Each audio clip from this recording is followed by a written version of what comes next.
I was planning on making a video about my heroes. My heart is beating a million miles a minute. I just called 911, and I know a lot of y'all are gonna be assholes. It turns out that it's nothing. You're gonna throw it in my face a whole bunch and pretend that I'm some sort of nut job. But I want to say in my defense, first of all, if I'm wrong, it's been a long time since I heard live gunfire. Um, I've been out shooting a few times, but it's different calibers make different noises and stuff like that. But it sounded like um, rapid fire. Ba ba ba ba ba ba ba ba. So I mean, it when I'm doing that, you get something in your head that's a visual of that's the kind of sound it was. But it could have been somebody dropping, a I don't know, maybe a baseball down the stairs. I mean, as it hits each stair, it's gonna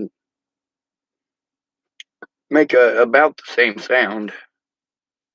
I suppose it would be kind of like keynotes though, because some of them are higher or lower in the structure, and it might change the resonance a little bit. But I don't know. Anyway, so I did dial 911. Um, I figure better safe than sorry. It's the holidays, and even though I am not a big fan of the cops, I don't want to give them any extra shit to deal with than they already got to on a holiday. Maybe that's my problem. I mean, these guys really, I want them in prison, but I got a heart on the fucking holidays.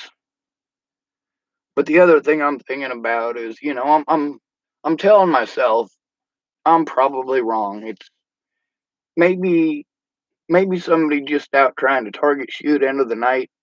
Somebody outside of town. Because I was up on Fifth or Sixth Street, and God, I can't remember. It's a street that starts with a C. It's the one. God, I don't know. Um, I kind of feel like an idiot. I'm trying to.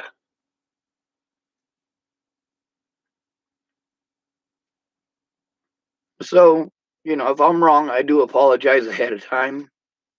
But, with everything that's been going on, all of this craziness, all of this stuff that's driving people completely fucking nuts. I mean, there's stories like of that dude who he didn't want to he didn't want him or his wife to have to endure COVID, so he just shot them both.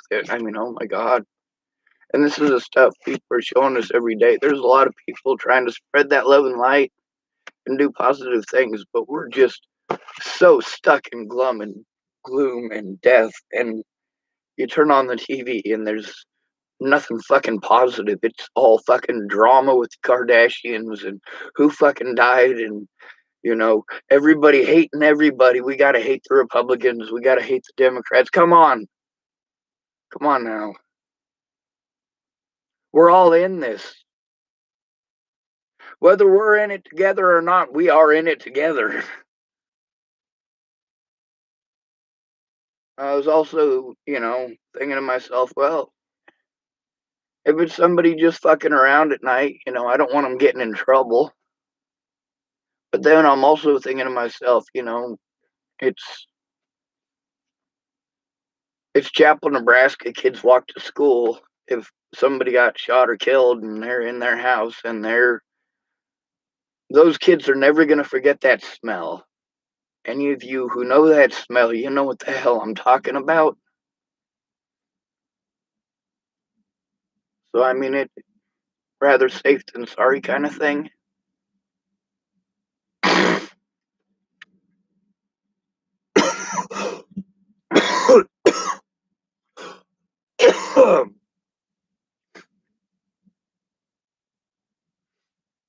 I have been telling you what the predators are doing, and I've been telling you how they get away with it.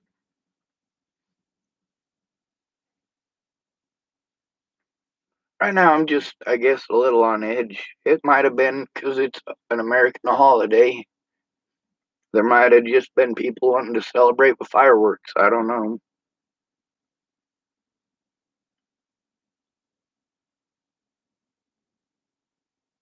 But the other thing is, like, all right, when Natalie disappeared, people are telling me don't be paranoid. You know, she's probably all right. She's probably just out partying with some friends, or fucking needed a breather, or you know, she's a heroin addict, so she might just be sleeping it off.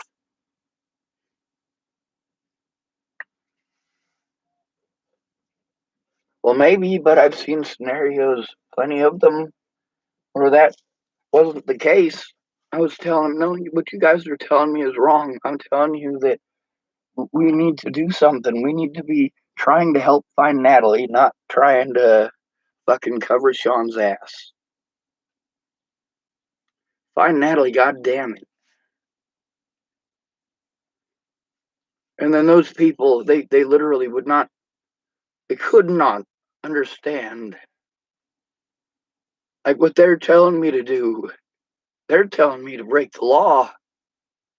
They're telling me to do things that are going to make it look like I'm guilty. Like, all right, fine. If that's the only thing that you're willing to do,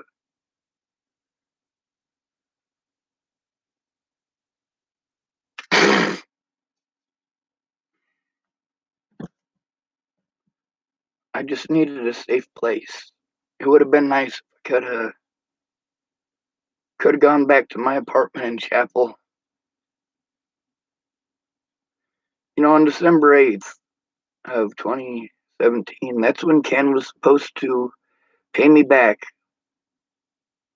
He spent that money and it wasn't his to spend.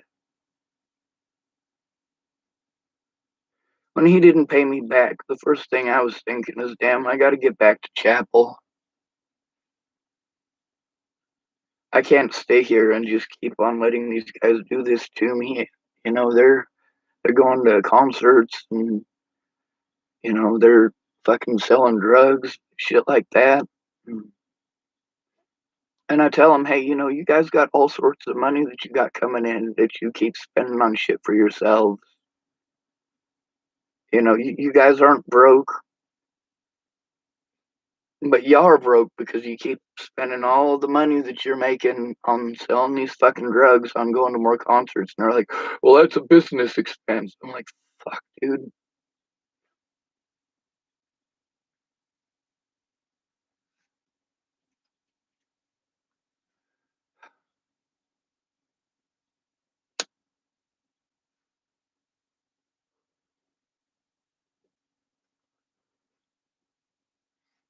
So on December 26th, apparently I was supposed to have court. I didn't know how protection orders worked. I didn't know where Natalie was. I just assumed she was in Virginia. I was still trying to get help. I contacted Jeff Ritter. I was like, hey, you told me that I got to get paperwork. I was able to get paperwork. You said that you could help me get a lawyer if I got paperwork, Jeff. I have paperwork. I have paperwork now, Jeff. Please help. He said, well, I can't do nothing until after Christmas, and we know what happened there. Actually, I think he said he couldn't do anything until after the 1st of January, but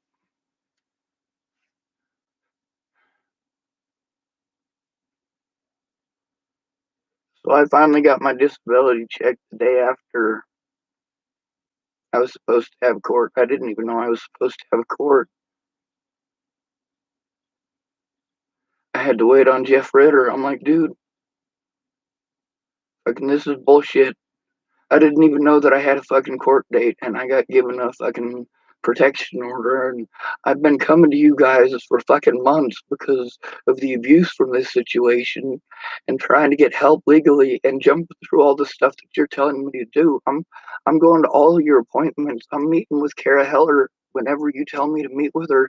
I'm calling you every fucking Tuesday like goddamn clockwork.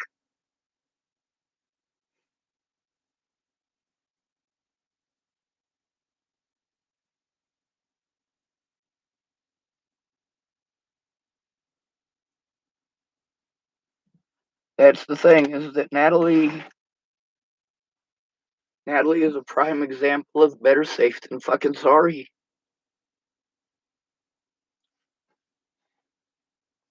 You know, she disappeared on the 28th. They said that she was disappeared. She was on the news as a missing person well before 24 hours. I mean, I could say thank goodness for all the fucking bullshit because that was able to get people to start looking faster. But then look at the situation that unfolded. Were people looking for Natalie or were they looking for a scapegoat? Her family immediately started looking for a scapegoat, not Natalie. They didn't say, "Where's Natalie?" They said, "Where is Sean Schwartz?"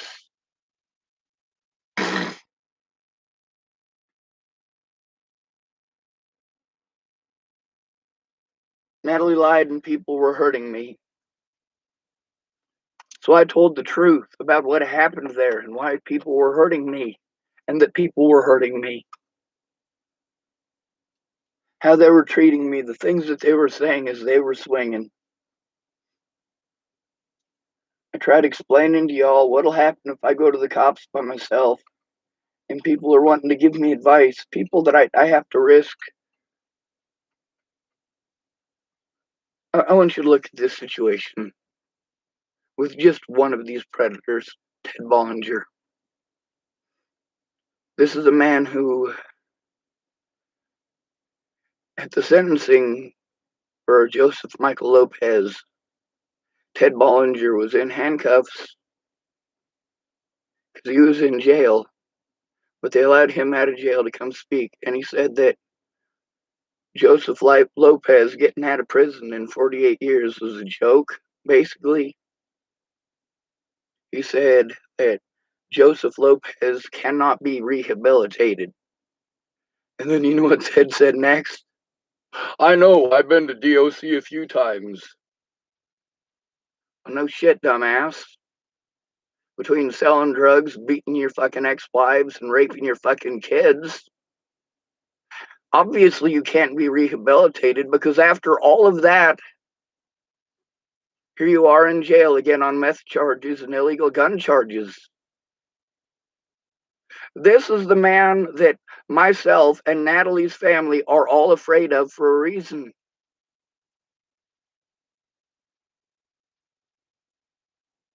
Meanwhile, a lot of these women, they don't want to fucking look their kids in the eye and say, yeah, your dad is a fucking sorry ass bastard. But I assure you, Danica, your kids already know. Same thing with you, Rochelle.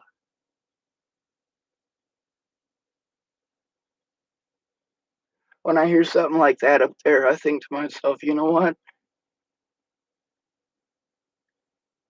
I hope nobody fucking died.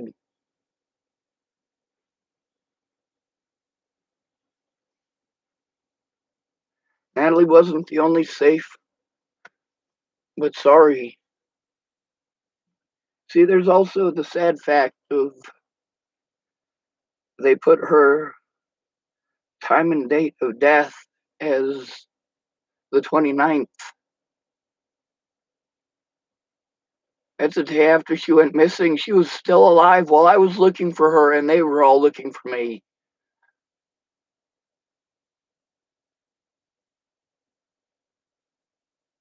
I remember Morgan McNeese, he was typing at me. He's like, dude, fucking people are saying all sorts of stuff. Fucking tell me everything, and that way I can defend you on Facebook. I'm like, fuck, dude, go looking for Natalie. Natalie's mom got on. There were 3 different people that went missing. Mandy Singer's son went missing. His name is Brian, and he was later found, thank goodness. I recorded conversations between me and Mandy Hughes too. And I got her messages in Messenger. She's honest with me. She's been through hell. She's going through her own trials and tribulations, and she's fucking scared shitless of a lot of it. She's trying to give herself the woman power thing. She's saying, I'm strong. I did it myself. And now she's found religion, and that does kind of scare me. But you know what? There are some people that, when they find religion, they truly find peace, tranquility, and aren't full of shit. Very few, though. But it's those few that I hold hope for. Kind of like when I helped addicts, and come to think of it, I still do. I knew that most of the time, the drugs are going to win out. But you gotta tough it out and keep trying. I know that most of the time, all of your efforts are going to get flushed down the toilet over some relapse or another, and you got to remind yourself that you're not the one who's the addict. You don't get to control this person, whether or not they take those drugs. All you can do is be there for them. But sometimes you really do have to be there for them. If they got to make it to these meetings and they tell you that those meetings do help, some people they do, some people they don't. But if they do, if they're telling you this is what helps, going to these AA meetings helps me. But I live 18 miles from the nearest AA meeting. Could you take me to an AA meeting, please? You know? Me, I don't need an AA meeting. Some people got mental issues that they only know how to deal with if they have medications. They say, hey man, I need a ride to Walmart. That's the only place where I can afford to get my medications. I got my prescription. These are my anti-anxiety meds. And I also, could I borrow $80 for my diabetes meds, please? I gotta get some more test strips too. And no, that's not my story, literally. It's not mine. It's people's that I know. I mean, we are all in this. We got millions of voices at the bottom that aren't heard. Not tens, not hundreds, not thousands, not even hundreds of thousands, way more than that. You don't care about your neighbor, you care about the drama on TV from the Kardashians or from the Trumps. You gotta have your reality TV, don't you?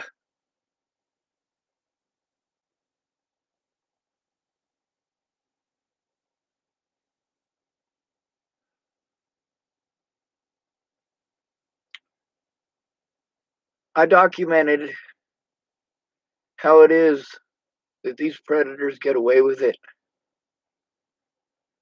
I didn't just document it, I proved it and I saved the evidence. These are your fucking loopholes. Do something. These are the things that my predators are doing to me, and they're getting away with it. Ted Bollinger had been to DOC a few times. That's what he said. That's actually on a YouTube video here. I'm going to see if I can find it.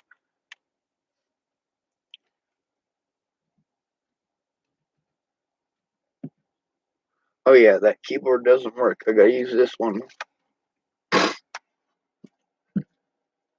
I'll put it in the live chat over here.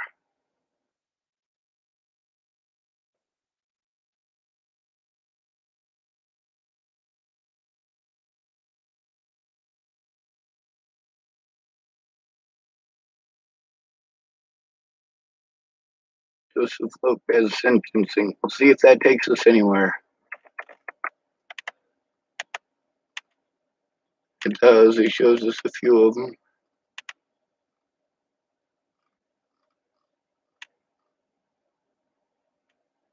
Oh, that's fucking creepy. I can't believe they let that on this fucking channel. But they delete my videos. They were just showing a death penalty fail. Basically, it's a snuff video or a failed snuff video on YouTube. Alright, this one says accused murderer pleads guilty.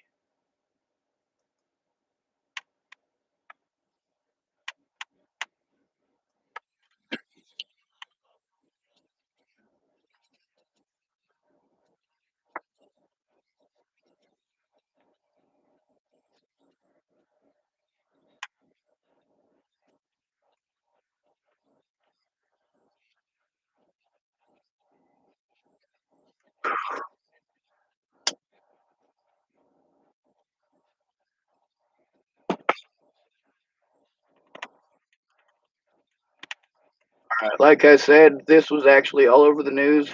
At one point in time, I tried to play stuff on YouTube in one screen and have you guys hear it in the other, and it didn't work, so I don't know if it's working now either. Um, I do need this, don't I?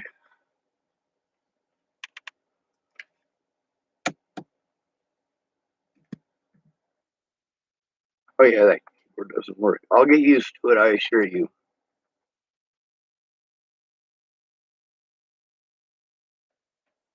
Um,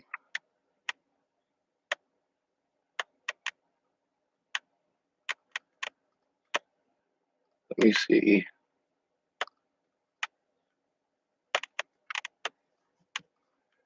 Ah, here it is.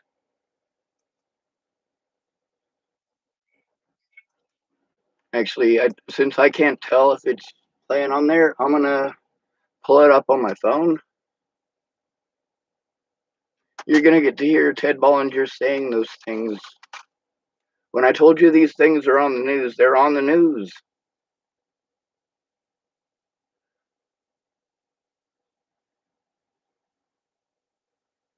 Oh yeah, this is Robert Franklin Mornick. When I told you that registered sex offenders were threatening my life, that wasn't a fucking joke. That is a registered sex offender who lives here in Chappell, Nebraska. Robert Franklin Mornick. This is a government website, nebraska.gov. That is correct. He's on the sex offender registry. Guess who's not on the sex offender registry? That's right. I'm not. When I told you that I've got predators treating me like the predator for things I didn't do, when I told you that I am being punished by the perpetrators as if I were a perpetrator, that ain't no joke. Ted Bollinger's a very dangerous man.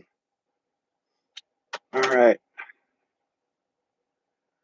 And Robert Franklin Mornick appears to be too. Now, there's something here called alcohol that is present in most of these people's stupidity, most of their harassment, and most of their other such antics. If it's not alcohol that's involved, it's drugs.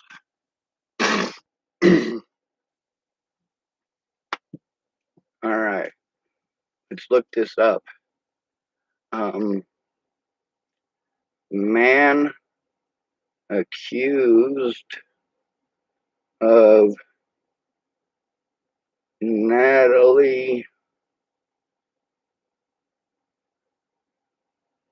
Bollinger. There we go. All right, and I guess I better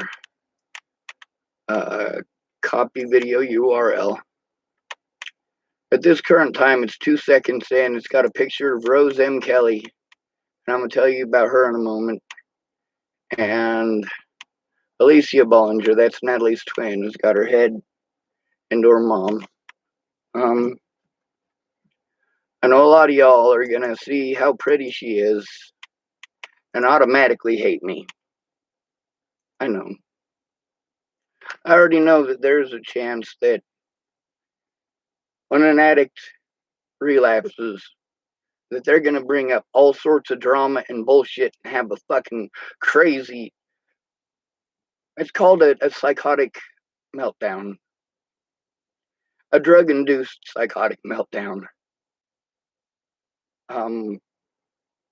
Sierra Santoya, this is one of Natalie's friends. Remember I was telling you about the one who thought I was Natalie's dad, and I had to explain to her that I'm not? Well, oh my god, I need a new bag.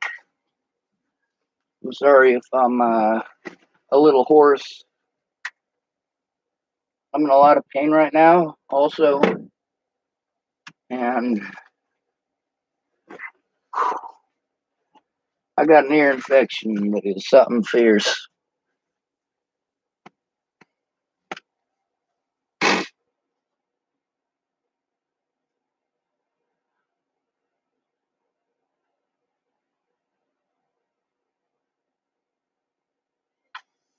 This is a family torn apart by the murder of 19-year-old Natalie Bollinger. Hey, grandma, remember, I just want to say Happy Merry Christmas Eve and love you much. A powerful moment as Natalie's grandmother played her last voicemail from her granddaughter. That's who he took from us. Natalie's body was found in Adams County with a single gunshot wound to her head last December. 23-year-old Joseph Lopez told investigators he shot her after responding to an ad she had placed on Craigslist looking for someone to kill her. She struggled, she tried, and she overcame. Her family said she had just enrolled in college and had her whole life ahead of her. Her mom described the pain of Natalie's twin sister, who stood by her side in court. Joseph Lopez has taken the light from her eyes, the smile from her face, leaving her alone in this world, battling through grief in her broken heart. Her soulmate, her best friend, and They were sisters. They were twin sisters, so they kind of had to fight for attention. You know, there's a lot of stuff that you don't get to hear from these news articles. There's a lot of stuff that most of you don't want to hear. Most of y'all, if you turned on the evening news and they told the full story, if your kids were in the room, you'd be pissed off at the news station for telling the story.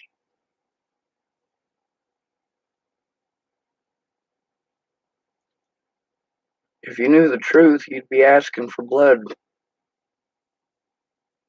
Not the Bollingers, but the police. How their assumption of guilt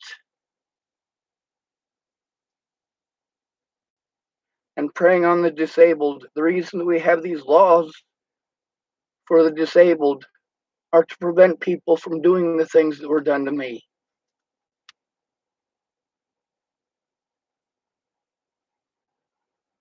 They ignore my intelligence by calling me mentally ill. And then they deny me the rights of a disabled person and deny me the fact that I did make the efforts, and the efforts were denied to me by the term mentally ill. By calling me smart. You're smart, you should have figured it out. I did figure it out a long time ago. I need someone to go in with me. That's the only way that it works.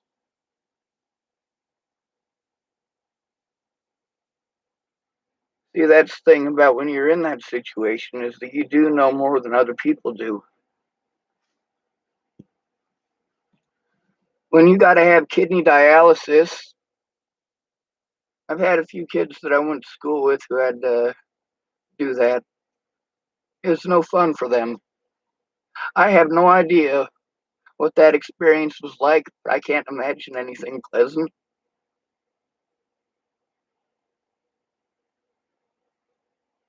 But they feel better afterwards for a while, and that's good. And that's the way that I try to focus on the positive with that.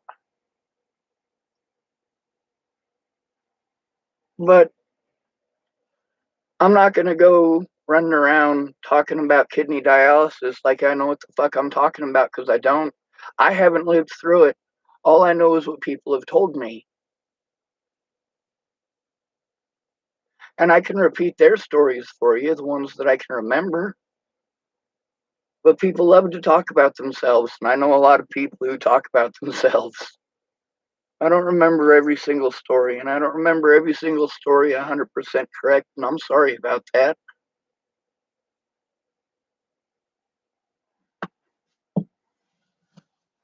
As time goes on, you forget stuff.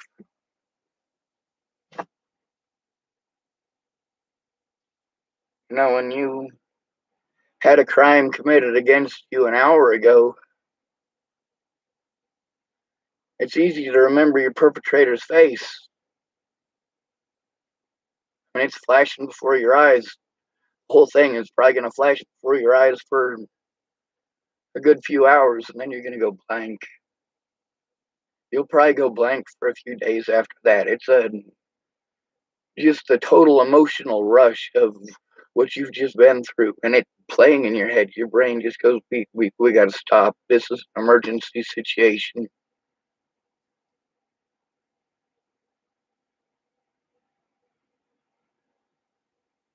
If you've ever been violently raped, you know exactly what that's like.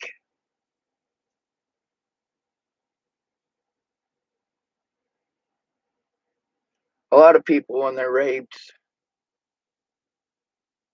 you know, they aren't necessarily all that afraid to talk about it, possibly even give some details. For me, I didn't want to talk about it. I was too afraid to. I was afraid of how I would be treated and what people would think of me. But the things that I was afraid of, I had seen these things happen to other people, so I knew what to be afraid of. And I was right. You know, and I tell you about those medications that they put me in the system. You can look up on the news and see all sorts of articles about it and specials going all the way back to the 80s.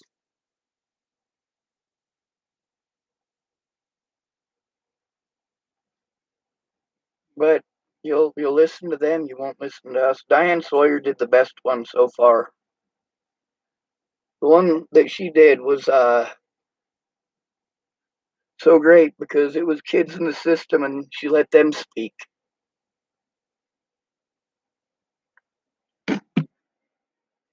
I do feel bad for Alicia, but she doesn't feel bad for me.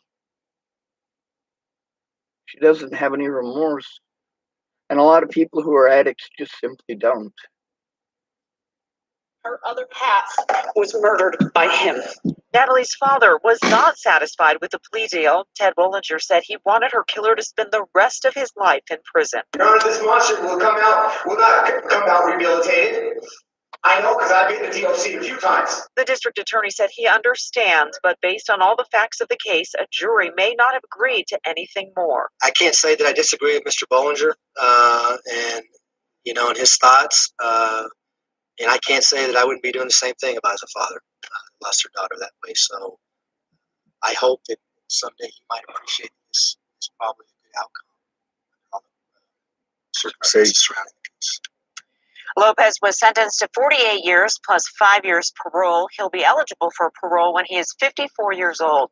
The DA says with appeals, it could have taken 20 years in court, plus a jury may not have been able to agree on a first-degree murder conviction. Well, Yep.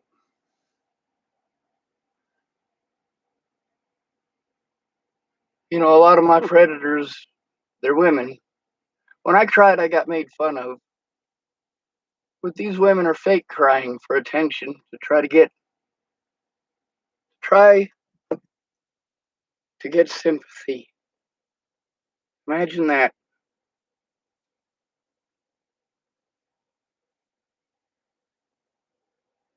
I bought a doorbell that could scare package thieves away. I don't want to hear your ad. Learn more at Vivint.com. I like Snoop Dogg, but go first. You guys, I can deal with anything in life, but I go first. I can't deal with losing one of you. As a parent, it starts off with selfishness and then those words that, well, she's expected to say. She has to paint herself as a good guy, but she started off the first word she said were selfish. Want is the best for your children. We try every day. I mean, we miss her, and we just want her here with us. She never will be here. For Natalie. And for those of you who know what real crying is versus fake crying, my mom is a way better actor than this. My mom can turn it on and off like a fucking faucet. My mom is a master manipulator. This woman just, I guess she must have gotten into the game too late.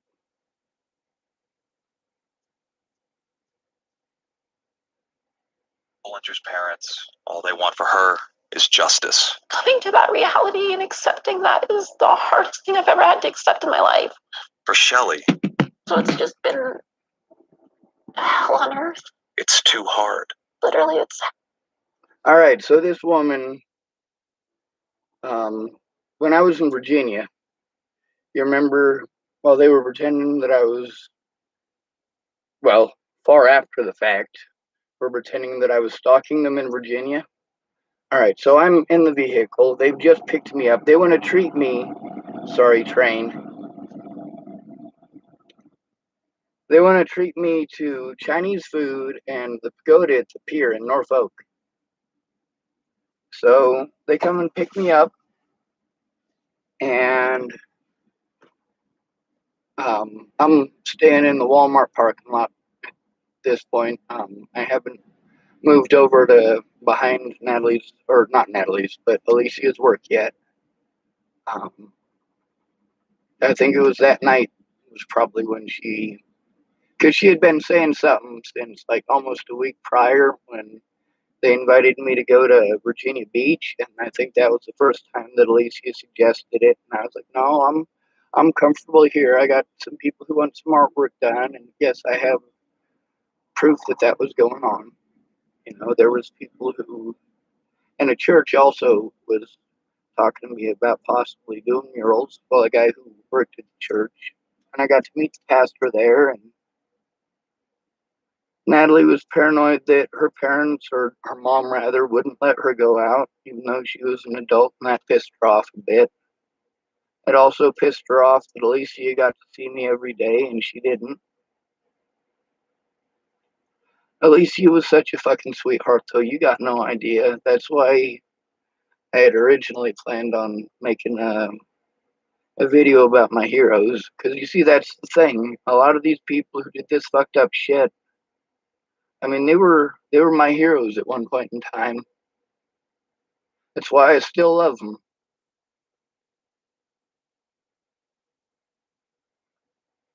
Despite all of the abuse that I've had to endure because Alicia won't come forward and tell the truth. Every time that she's gone missing, I've tried to help find her and get her safe, despite the people threatening to fucking kill me because she disappeared 3 different times since Natalie died. And each time people threatened to fucking murder me. And each time her dad was involved in her disappearance. And her fucking around with drugs was involved in her disappearance. One of those times, she was actually in jail for methamphetamines. Imagine that. You guys pretend that I'm some sort of big fucking bad druggie, right? And you use that as your excuse to judge me. Because these predators, these people who are on these drugs, these people who are carrying these guns and threatening people's lives and actually assaulting them and trying to beat their ex-wives to death, these people,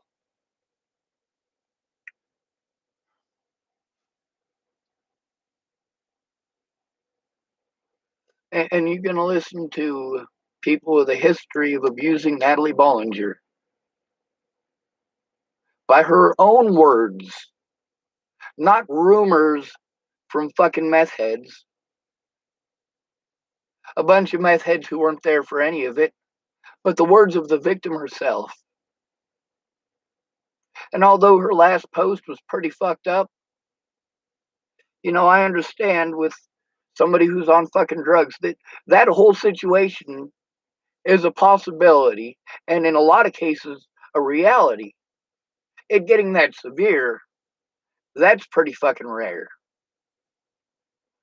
In order for it to get that severe, you have to be homeless and you have to be called a child molester or a rapist.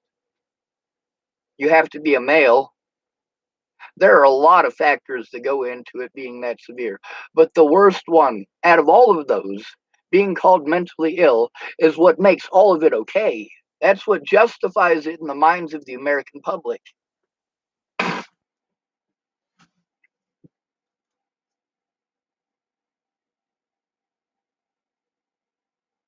I tried to explain to all these people they're not going to allow me to speak. They're going to use the term mentally ill as an excuse not to let me. They did fucked up shit. Don't tell me that they're not going to try that. They have the ability and the power, and thanks to the American public, the finances to do all of it.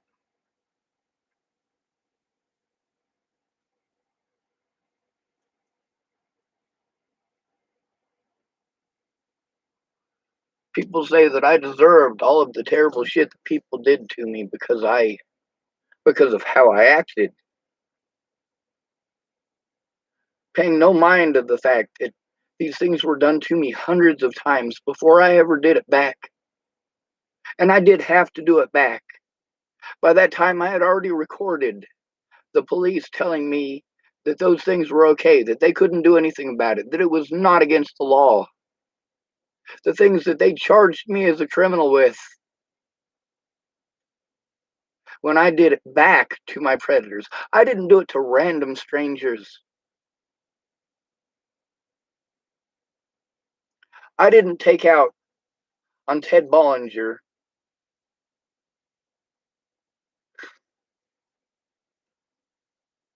God, I can't even fucking say this shit.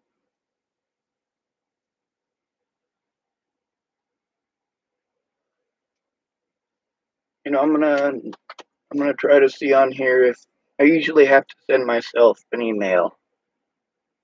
Ah, there it is. It's actually had emails sent to me. So we'll see if I can. Let's see if I can get this one, and I'll read it to you. By the way, I was put on Facebook ban for 30 days for posting this. So we'll see.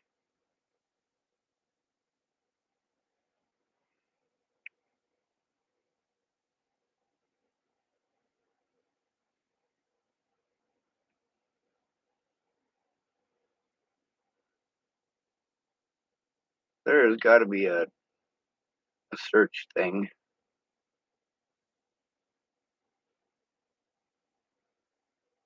I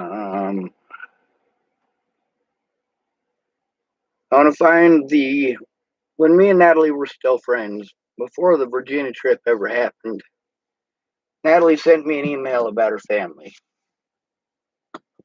People like Shelly, well, fuck, it's already on my Facebook and it's already in probably 10 videos or more on my YouTube. I'm sure when I dig it out and figure out how to do it, I'll fucking post it up for you. I might pull it up on one computer and I don't know. On the phone, it's just a bunch of scrolling, and then after you've scrolled a bit, it pauses, and then you got to wait for the little circly dealy to do its thing, and then sometimes it does that for a half an hour and shuts off.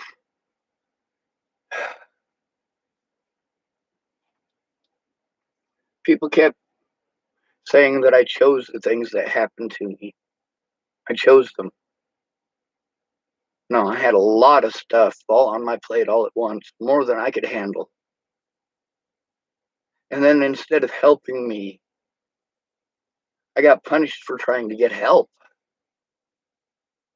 People said he wasn't trying to get help. And I'm like, dude, I got fucking miles of paperwork that says that, yes, I was trying to get the help that you're pretending that I wasn't trying to get. Meanwhile, I was also trying to get help that I needed. the help that I needed, I was jumping through the hoops of the lawyers who said, all right, dude, we can't help you until you do this. And I jumped through those hoops. All right. Nathan Davies typed, hello, Sean. I just want to send you love from the UK. I hope you're staying safe and keeping well. You're in my thoughts. I can't be safe after the way that I was painted, after, these cops know that I'm never going to shut up. So they are people that I do have to be afraid of. You pretend that I'm afraid of them because I'm schizophrenic, which I'm not. They did their best to abuse their power to try to have me fucking pegged as schizophrenic because I was pointing out that the term mentally ill, that don't make it okay to do these things to a human being. According to the law, yeah. We have Jim Crow laws to this day. They just don't say Jim Crow. They say mentally ill.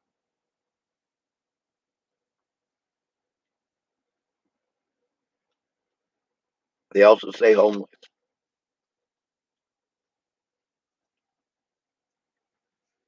The first one is true. The second one is not. See, you can't morally really make homelessness illegal. People won't stand for that. So you have to villainize daily activities.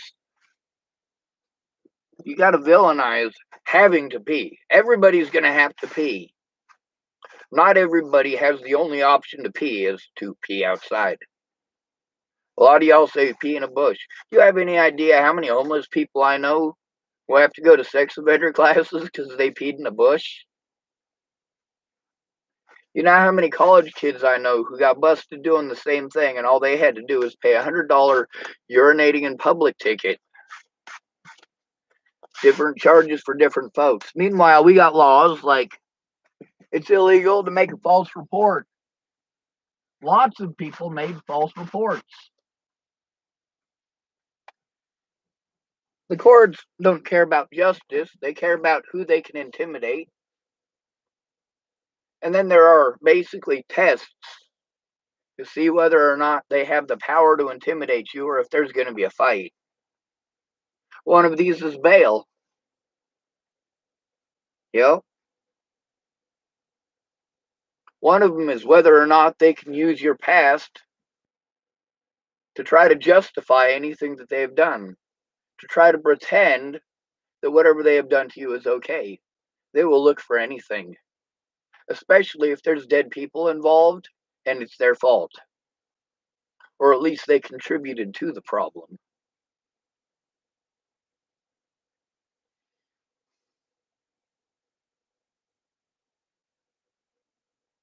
See, the things that made me suicidal are exactly the things that they tried to do to help. Oh, you're trying to turn into the cops? Come here, little boy, we're going to help you. Why don't you light the match into the oven for me? Do you like the smell of gingerbread? No, that's not an alter ego. That's not another personality. That's a partial rendition of Hansel and Gretel.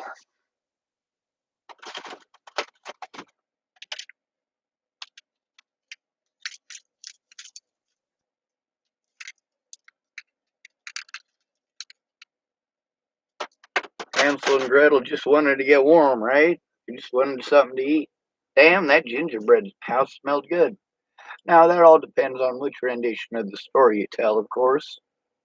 Because sometimes it's not a gingerbread house. Sometimes it's just somewhere warm.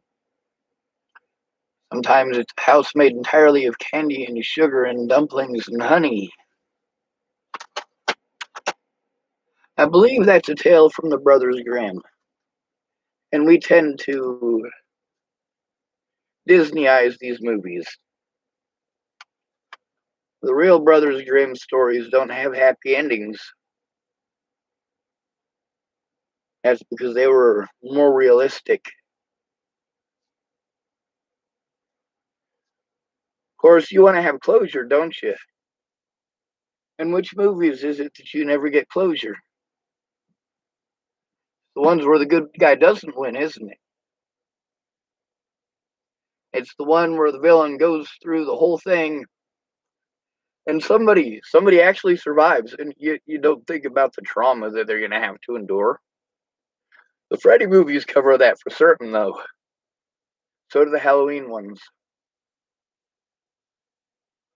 The psychological trauma afterwards. But then that's because in Halloween, it's a recurring predator. The predator keeps coming back. Same thing with Freddy. And that part at the movie where like, all right, the good guy won. We've been rooting for this guy the whole time. And then you get halfway through the credits, you're getting ready to turn off the movie, and then you see the villain's face pop up again. There its eyes open. Or you see the good guy, he's celebrating, and then you see the bad guy, he's not really dead, and he's standing right behind him, and then the credits turn off. And then you have nightmares. There wasn't closure. The bad guy survived. It's just creepy, isn't it? And you guys wonder why I have nightmares. Nightmares about bodies. Nightmares about my loved ones. Triggered by smells. There's a lot of stuff that I snap at you for that it's not that I'm trying to be an asshole, it's that I've explained it 1,000 times already. And I've shown the evidence. I know how to use Facebook. I know how to use YouTube. I kind of sort of know how to use Gmail, but then again, I know how to use Gmail when I send other people messages, but somehow magically the ones that are sent to the cops send empty files. That's just weird. Especially when instead of trying to send that file brand new to somebody else, I just click on that link and I click the forward button and I forward it to that person. Hey, can you see this file? This is exactly how I sent it to the cops, and they say they can't see it. Yeah, Sean, I can see them.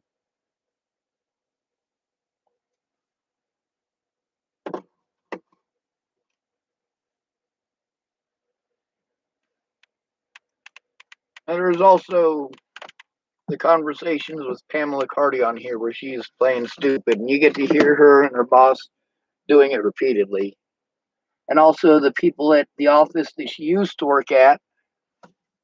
Like I said, most of these people were rewarded by breaking the law and doing the wrong thing by being allowed to move on so that, well, then the conspirators are all in different places and across multiple jurisdictions. It is more difficult to sue them. Let me see. I don't even know which one. There's so much shit on here.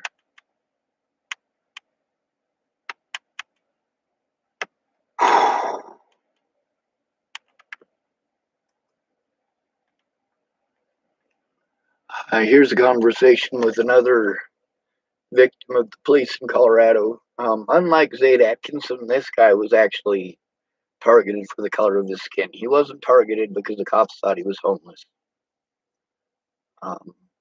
But he's hopefully going to come up here to Nebraska to help me if I can find him a ride. The money that I had for housing, I do have to use to try to get help, because the things that I have to be paranoid of are things that are very valid.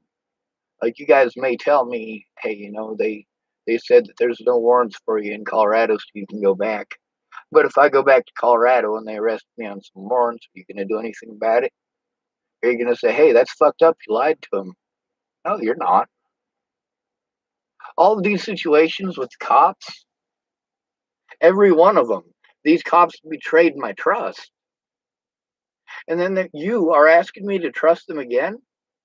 You're asking me, as the state patrol, to trust the Dual County Sheriff's Department, who committed felonies to cover their fucking crimes and cover their tracks so that they could remain blameless?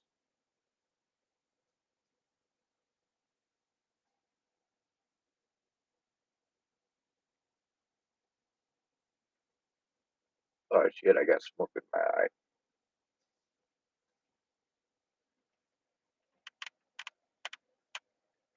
Here's one called Sean's Statement, revised 1-2. Witcher 2. That one's the evidence of Amy and Andrew Witcher and the abuse and how that whole situation went down. I told you it happened that way. And of course, that's already on here.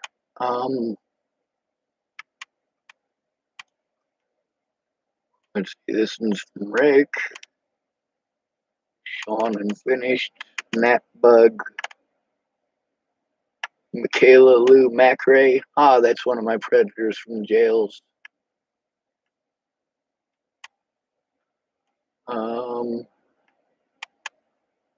There was a new file that I created on this, and I just piled everything into it, and I don't.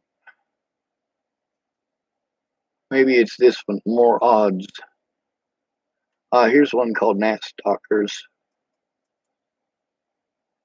When you look at the evidence, you realize people who tried to portray me as these villains.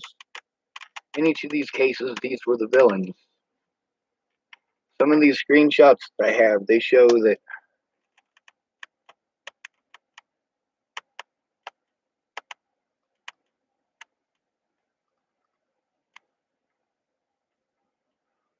there's a lot of shit to go through. All right, see, that's preparation. You can imagine how when you've got thousands of pieces of evidence to gather through and organize and put in place, and each one of them takes time like this to look through, and you see how frustrating it is. It's not right at my fingertips, and there's a lot to cover. So having to spend that much time to get to it, but then again, I have organized it repeatedly, and it don't matter how hard you work if all your work is stolen. Here's an addict I picked up in Cheyenne. Yes, Jerry. She was drunk and trying to freeze to death in the snow up in Tacoma. I remember that.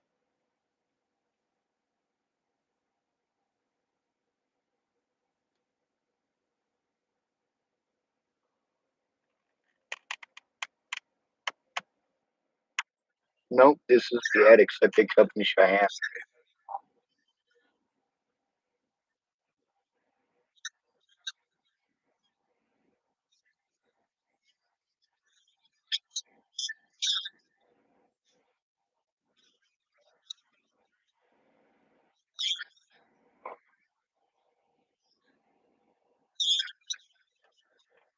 All right, now with this lady, I'm not sure if you can hear this, but with this lady, the reason people usually don't come back is she is a severe addict who is prone to chronic outbursts, and some of them are violent. It is scary. She is prone to snapping at absolutely nothing. She just wants her fix. Everywhere that we went, she just wanted to stop and try to get her fix. And I told her, you can't have any drugs in my vehicle. Well, she actually did.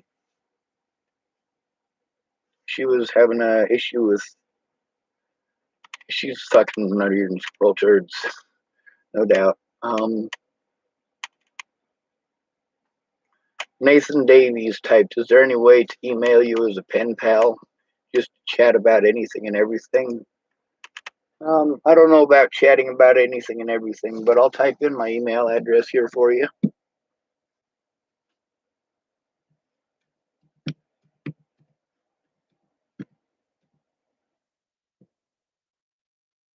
Oh, yes.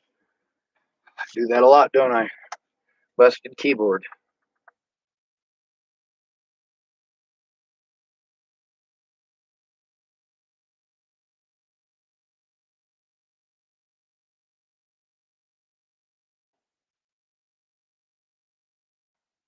All right, now I may possibly forward the email from Natalie to you if I get it, if you are trying to be a pen pal with me. One thing, I don't know if it'll show you that it's got 60 or 70 forwards already. I mean, when people said I wasn't trying to get help, I was. But also, there's hundreds of places that people, they're not willing to help me until I jump through the hoops that they want and go to these places they want me to go to. And, even though I tell them that I've already done it, they don't want to believe me. And I tell them I recorded the conversation and they don't go back and look, just have an assumption. And they run with their assumption, and that's not help. Your assumptions are harming, not helping. If I'm trying to get the help that I need and you're busy talking over me, that's not going to work out. If you swear up and down that you want to help me, then you need to focus on me, not tell me all of your stories, not use me as your therapist. I'm not trying to use you as a therapist and just vent to you. I'm telling you these things because I need your help with them.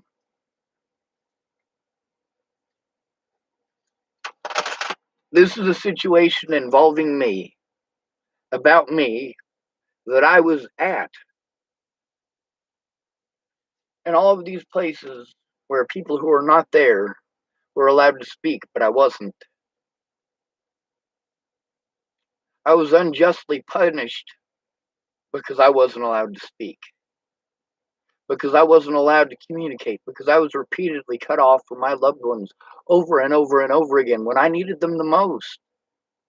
And a lot of them threw me away because I ignored them for 30 days. Well, I didn't ignore them.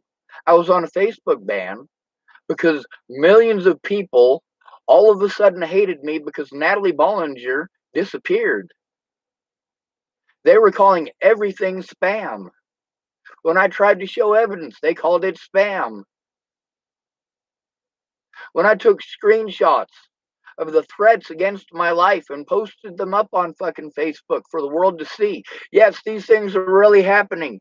The people who hate me called it spam until it went away and I was on another 30-day Facebook ban. These people engaged in psychological warfare in real life, across the internet, across social media, across actual media.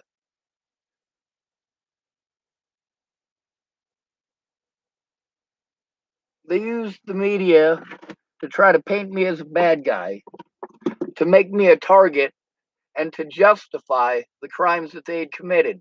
And the only way that that was going to work out is if they absolutely refused to look at any and all evidence that I was trying to show them.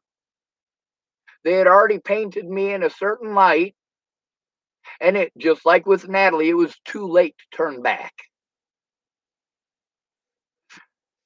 They instigated situations in order to try to make it look like I was a terrible person. And what did that ultimately result in? Me having to break the law because my predators actually are committing the crimes that these assholes want to pretend that I'm committing. Ted Bollinger getting busted not once, not twice, not 3 times, but 4 times with methamphetamines since Natalie's death.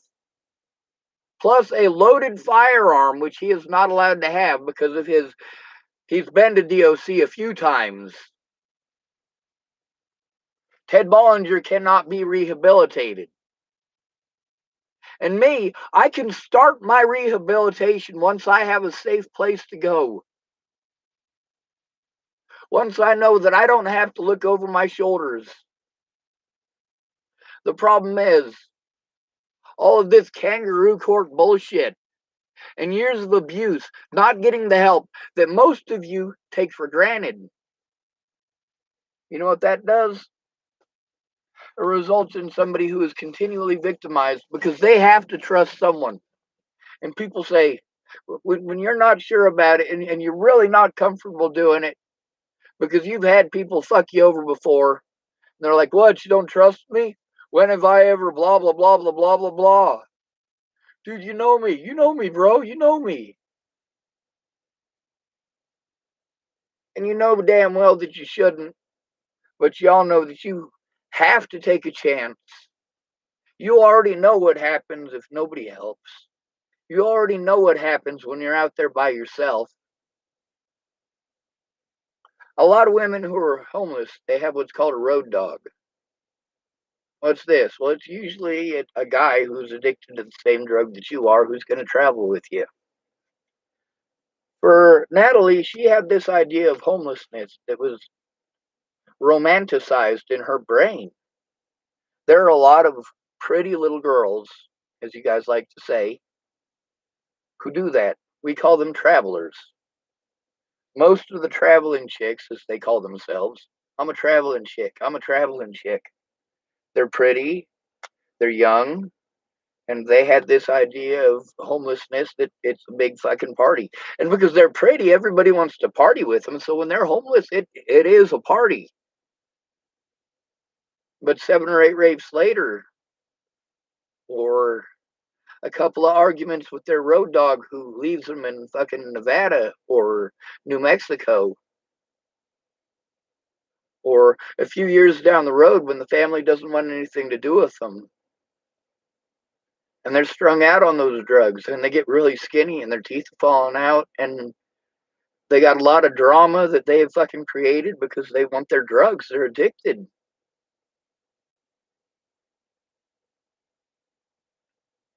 It's a completely different scenario than somebody who is there because of victimization. Somebody like myself. Most of the homeless people that I know, they're not homeless by choice. They're fleeing abuse.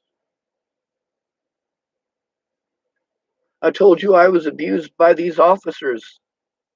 I told you I was abused in these facilities. 6 of the facilities that I was in have killed people since I was in them. Is that not a red fucking flag for everyone? Why not?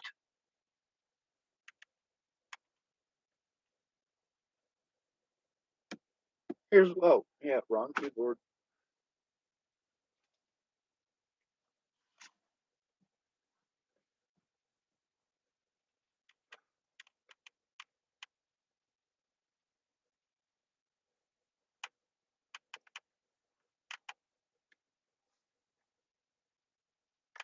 You know what sucks is that I lost where I'm at again because my brain is going in 30 different directions.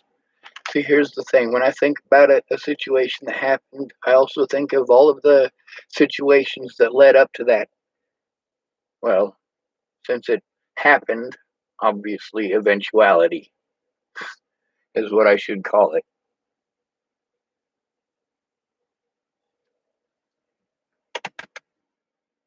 I was trying to show the world that these people, many of whom did very evil shit to me, I wanted to show you why.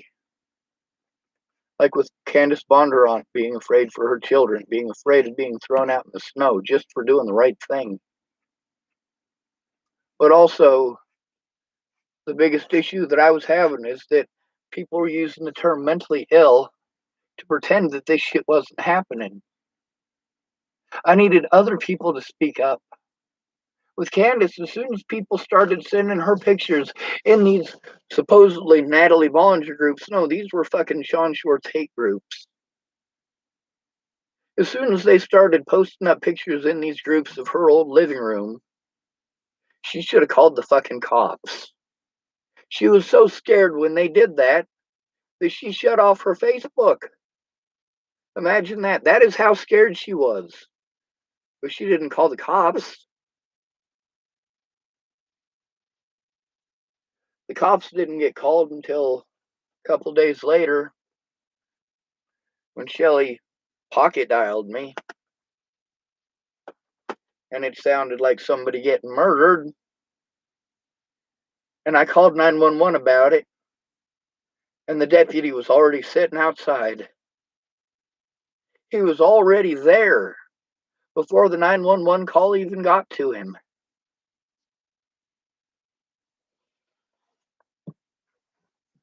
In that situation, I was afraid for Shelly's life for a fucking reason. Look at the situation.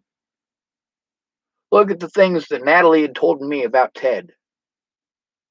Look at the things that Alicia had told me about Ted. Look at the things that Miss Shelley and Miss Danica had told me about Ted. And as it further progressed, even Rose.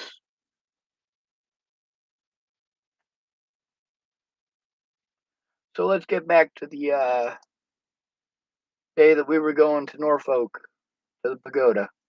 As well, I'm in Virginia. Hurricane Matthew's on the way.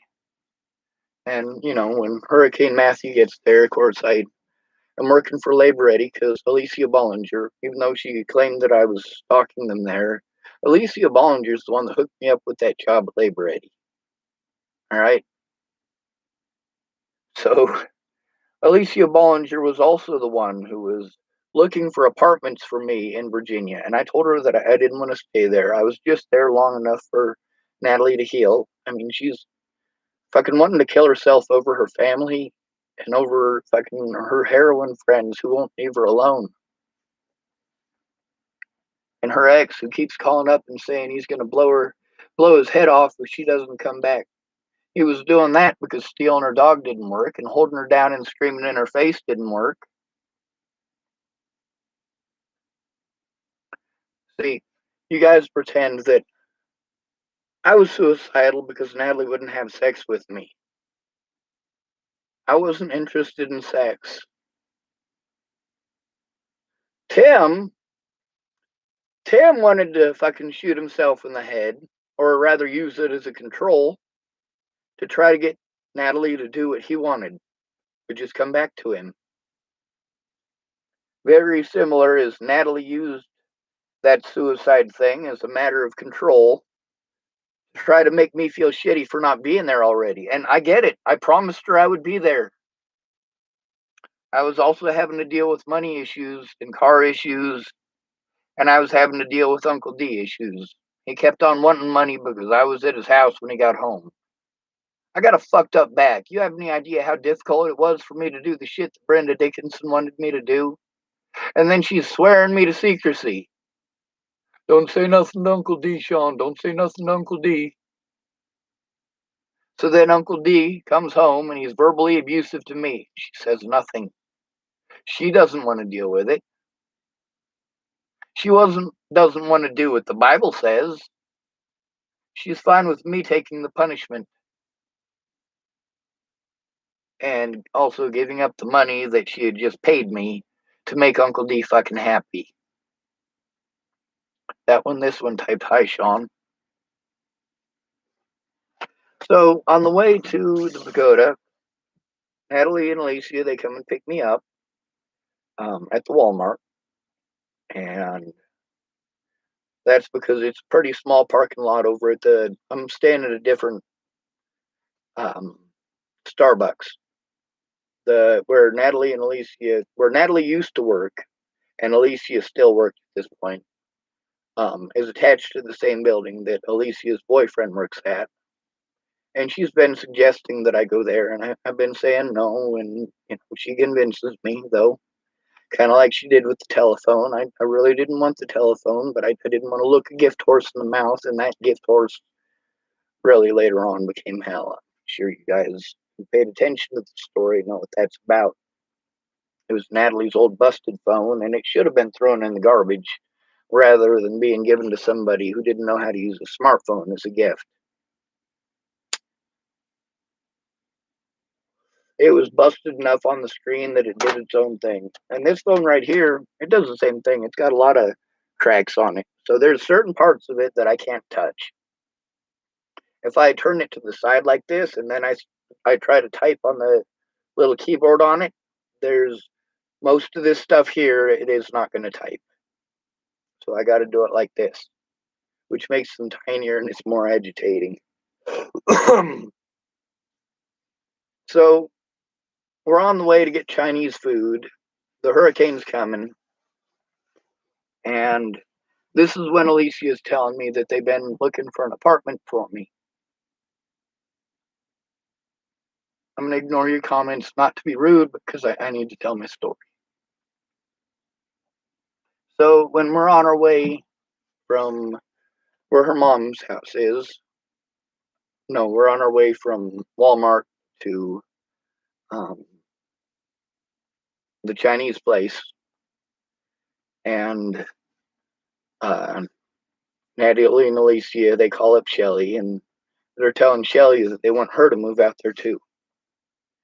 They're saying, hey, with Dad beating on you all that, and you having to be afraid of him, and all that, we want you safe, and we want our little brother and sister safe. That's what the whole conversation was about, and it was about 45 minutes worth of conversation. Like they picked me up, they got on the phone, and then it was just basically me listening to the conversation with Shelly. And there's a few times that they asked me questions, and I answered them best I could. And I let them know if Miss Shelly really needed to get away from Ted and be safe, that I'd fucking bust my ass and do whatever I needed to do to try to help make that happen. I meant it. And that was my first interaction with Shelly. I didn't hear from her until after Natalie was dead. That was, the one time I'd heard Miss Shelley's voice before all this. So later on, when that pocket dial happened, Natalie's missing. It's possible that her dad killed her because I exposed him and he wants to get rid of the witnesses. I was kind of preying on that. The night that I was assaulted by Waylon Lolatai, I was in contact with Danica Garner. She was the first of Natalie's stepmothers to get a hold of me. And her name is Danica Lachelle, so I assumed that she was Miss Shelley. It turned out later that she was not.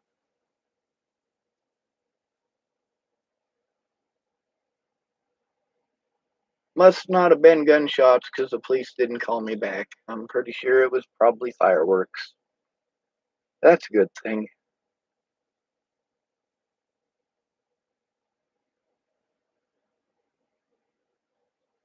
This was Natalie's ex-stepmom.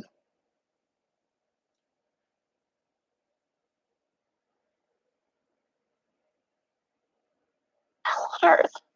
19-year-old Natalie Bollinger disappeared last December. Her body was found a day later in Adams County with a gunshot to her head. Now you notice that, now also in this, her little brother and sister, who are not 18 years of age, they're on here, their faces and everything, on YouTube. I'm pretty sure Facebook guidelines says that's not okay, but apparently it's okay if it's the news. That's what I don't get, is that they're allowed to put themselves out there, but then I'm not even allowed to show the things that they put out there. The whole world knows what your kids look like because your kids were on national TV, stupid. You don't get to blame me for putting your kids at risk. You did that.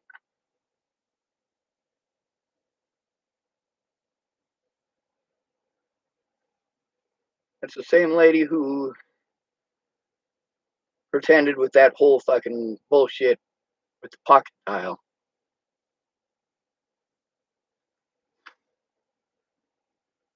Yeah, same woman. We talked about when we were in Virginia on that ride to the pagoda. See, the conversation wasn't just from the Walmart to the Chinese food. The whole trip was supposed to be to the pagodas, and we did go to the pagodas. And there was about a 5-minute period of time when Alicia had to run back to the car to get her purse. That's the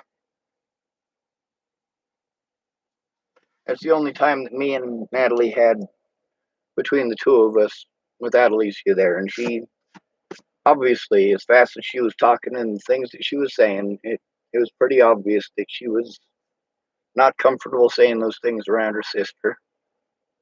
That wasn't the only time that happened. Also, I took a picture of Natalie and Alicia sitting there on that trip during the period of time where I supposedly stalked them, where I supposedly drove 1,700 miles to stalk them. They're smiling in a picture that I took. And after Natalie disappeared, people used that picture to pretend like I fucking stole that picture off of her Facebook profile and fucking kept it for myself. No, I took that fucking picture. I took that picture. You can see the Narcotics Anonymous fucking thing that Natalie is wearing. Yeah, I knew she was on fucking drugs. I knew that she was trying to recover. And in most cases, it turns into drama and bullshit, and you have to step away. But sometimes, just sometimes, they do get clean. And even if it's just for a short while, you're so fucking glad and so fucking proud of them.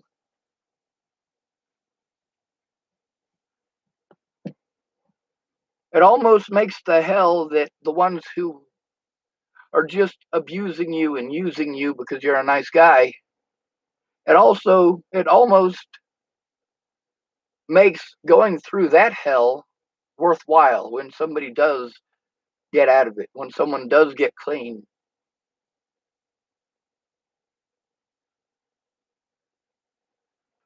Every time you help one of those people, you know there is a possibility that they might have a fucking relapse, or they might have a fucking drug-induced psychosis, and they might tell one of those lies that'll get you into the kind of trouble that you're not allowed to defend yourself against.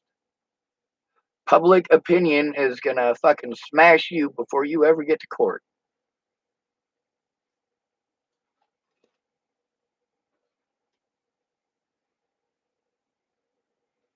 Pick up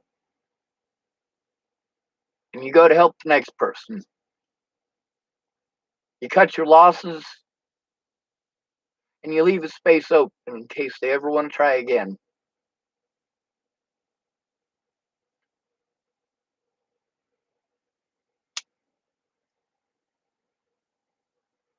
There is a reason that I was afraid of Ted Bollinger doing these things, because Ted Bollinger had a history of doing these things. Meanwhile, I didn't have a history of doing these things, so they had to manufacture a history.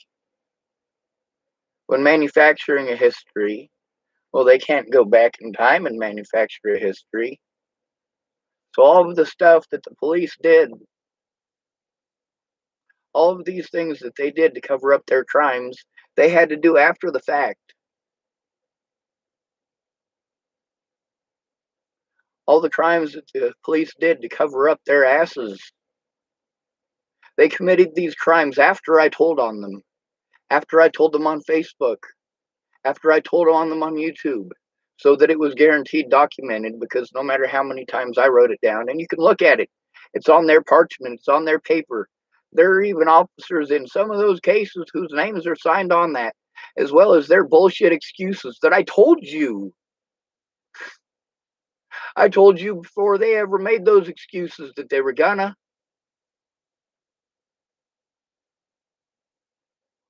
That's the difference between experience and your assumptions. That's the difference between bias and evidence. That's the difference between opinion and fact.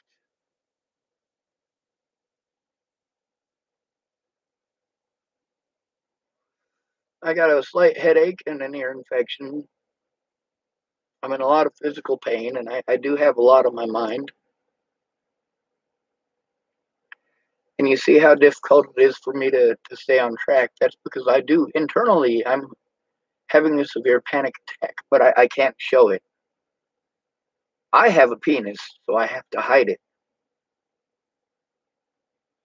If a woman has that reaction, it's, oh, poor girl. She's fucking scared. We have to help her. For a guy, it's, dude, fucking take care of it yourself. Man the fuck up. You see how difficult it is for women who get help. Even if they're getting the help, it's not easy. And a lot of times the help isn't there. There's a woman named Victoria. She's from Russia.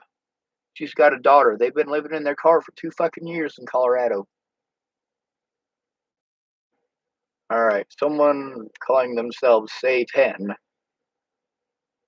typed, I have a penis and I don't hide it. I slap that thing everywhere.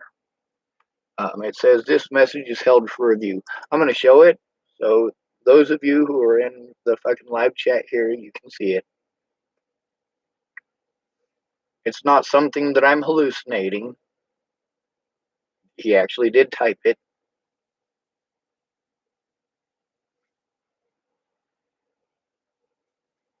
But you guys are telling me that I'm hallucinating this shit. Meanwhile, Ted Bollinger is in the news yet again for drugs and guns and high-speed chases across multiple states with his daughter there. Again, I am not the predator. Again, I did not do anything to Alicia. I did not abduct her. I did not harm her. I wasn't even in the same fucking state. But that didn't stop people from threatening to kill me. It also didn't stop me from putting out an APB. All points bulletin. Alicia Bollinger is fucking missing. Go find her. Just like I did when Natalie disappeared. Yes, Natalie did some fucked up shit to me. And a lot of people have hurt me. All of this that has happened is because Natalie Bollinger was too afraid to tell the truth. A lot of people are too afraid to tell the truth. And then they want to get angry when they tell the truth to me, and I post it on the internet because they never bothered to keep their word to tell those things to the truth, or to tell those things to the police. They never kept their word to go in with me and to fucking say something where it mattered. A lot of people, the reason that they wouldn't help me is because their lives were being fucking threatened. People who stuck up for me in these Natalie Bollinger groups had their lives threatened or were cut off from being in these groups. Rochelle Shelley Campbell, while she played these fucking head games repeatedly, later on, her friend, Kara Johnson Miles, who was supposed to be an autism advocate who was going to help me for months and months and months, she's fucking ignoring me. And every so often she'll reply and she says, yeah, I just want to help you. Me and Shelly this, and me and Shelly that. Then there was the situation with Joseph Michael Lopez's court date. I went there with the intent and purpose of filing paperwork against the police and against the Bollingers, and to see the man that killed Natalie with my own two eyes. And I got into the courtroom and I sat down. Mind you, I was supposed to go to an appointment with Region 1, but Region 1, I was working with Jen Beebe, and Jen Beebe was no Tamara. Jen Beebe was a fucking train wreck. Didn't have any fucking clue what was going on, but she wanted to go 400 miles an hour. That's a pretty good way to get into an accident, ain't it? Yeah, I know you got a lot of gung-ho, but you need to slow the fuck down and listen. We have a very limited amount of time, and I need to pack as much information into your head about the situation as possible before you start spouting a whole bunch of ideas that you got that I've already done.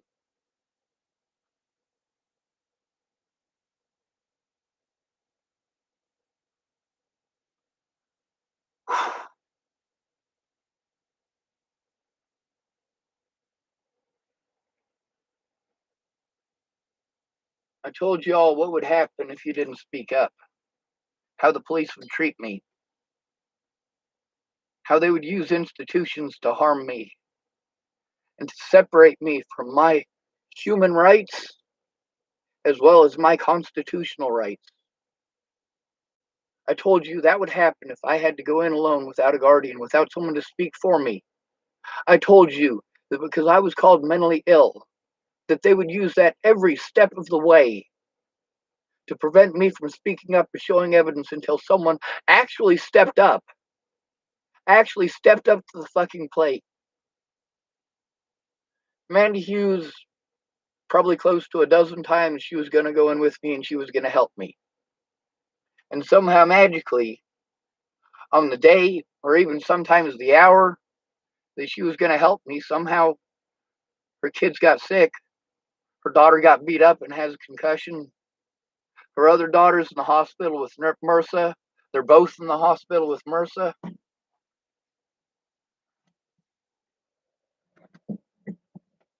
I don't know what to believe.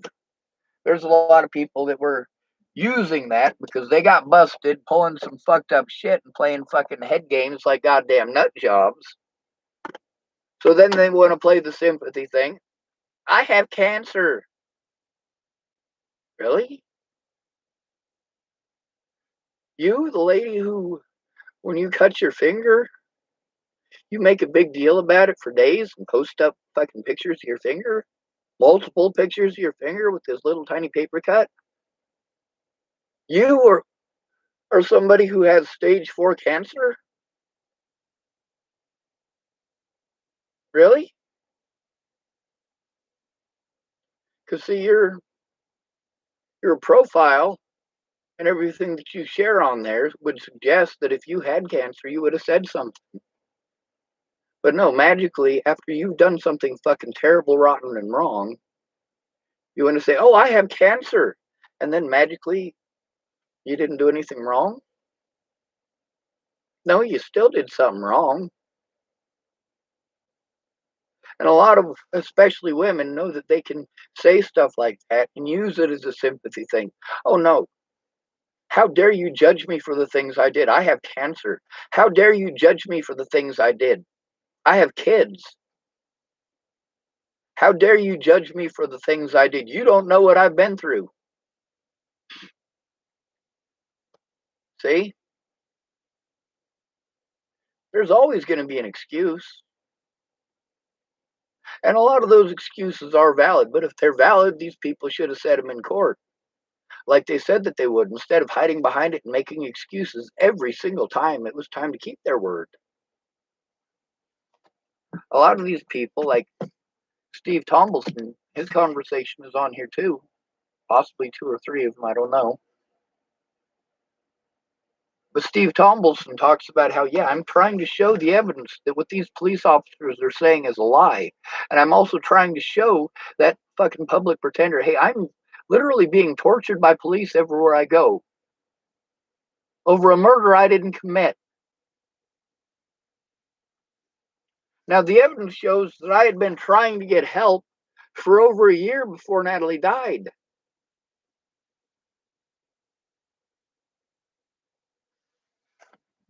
But you don't want to see that.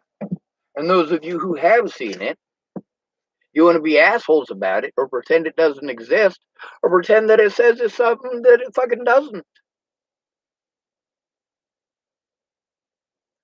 There's a lot of things that I said that I don't agree with that I did as a lesson. I had to. People tell me, you just need to let it go. You just need to let it go. You need to do this. Bird in the hand, 2 in the bush. You just need to love yourself. None of it's stopping the assault. None of it is getting me a safe place where I can actually recover from this shit. You have any idea how difficult it is to recover from this shit when you got to deal with fucking cops everywhere that you go, fucking harassing you because you're homeless? Do you know how difficult it is to deal with this when you don't have a fucking mail-in address to get all of this information that all of these people want?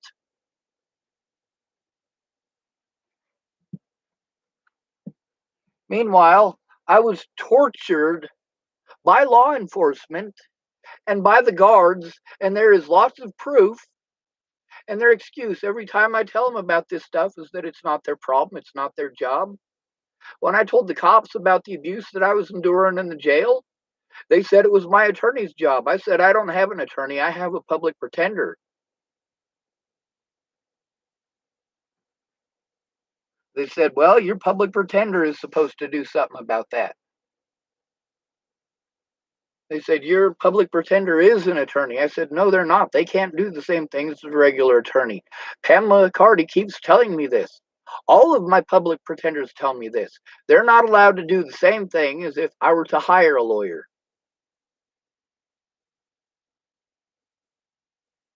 Now then I got the problem of I don't have any money, and people think that I got millions of dollars from these GoFundMes that I literally didn't have a dollar from.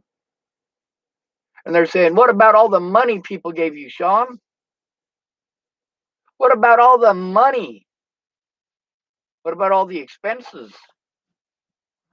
The point with Victoria, who's been living in her vehicle for a couple of years, there's all these programs that are supposed to help single moms. There's a lot of those in the Boulder County area.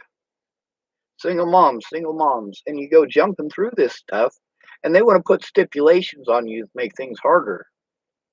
There's the fact that her vehicle is leaking oil, and she's having to use her gas to keep her and her daughter warm at night. She's trying to get a job. She's moved in several times since I left Colorado. She's had to move in with dudes who she paid rent, and then they had the expectation of sex. No, she does not want those kind of men around her daughter, and I understand why she left. You say she chose homelessness? No, she didn't. She chose to get away from an abusive situation. That was the right thing to do. Just like when I drove 1,700 miles to get away from Natalie and Alicia Bollinger. When I drove all the way from Chesapeake, Virginia to Boulder, Colorado to get away from them.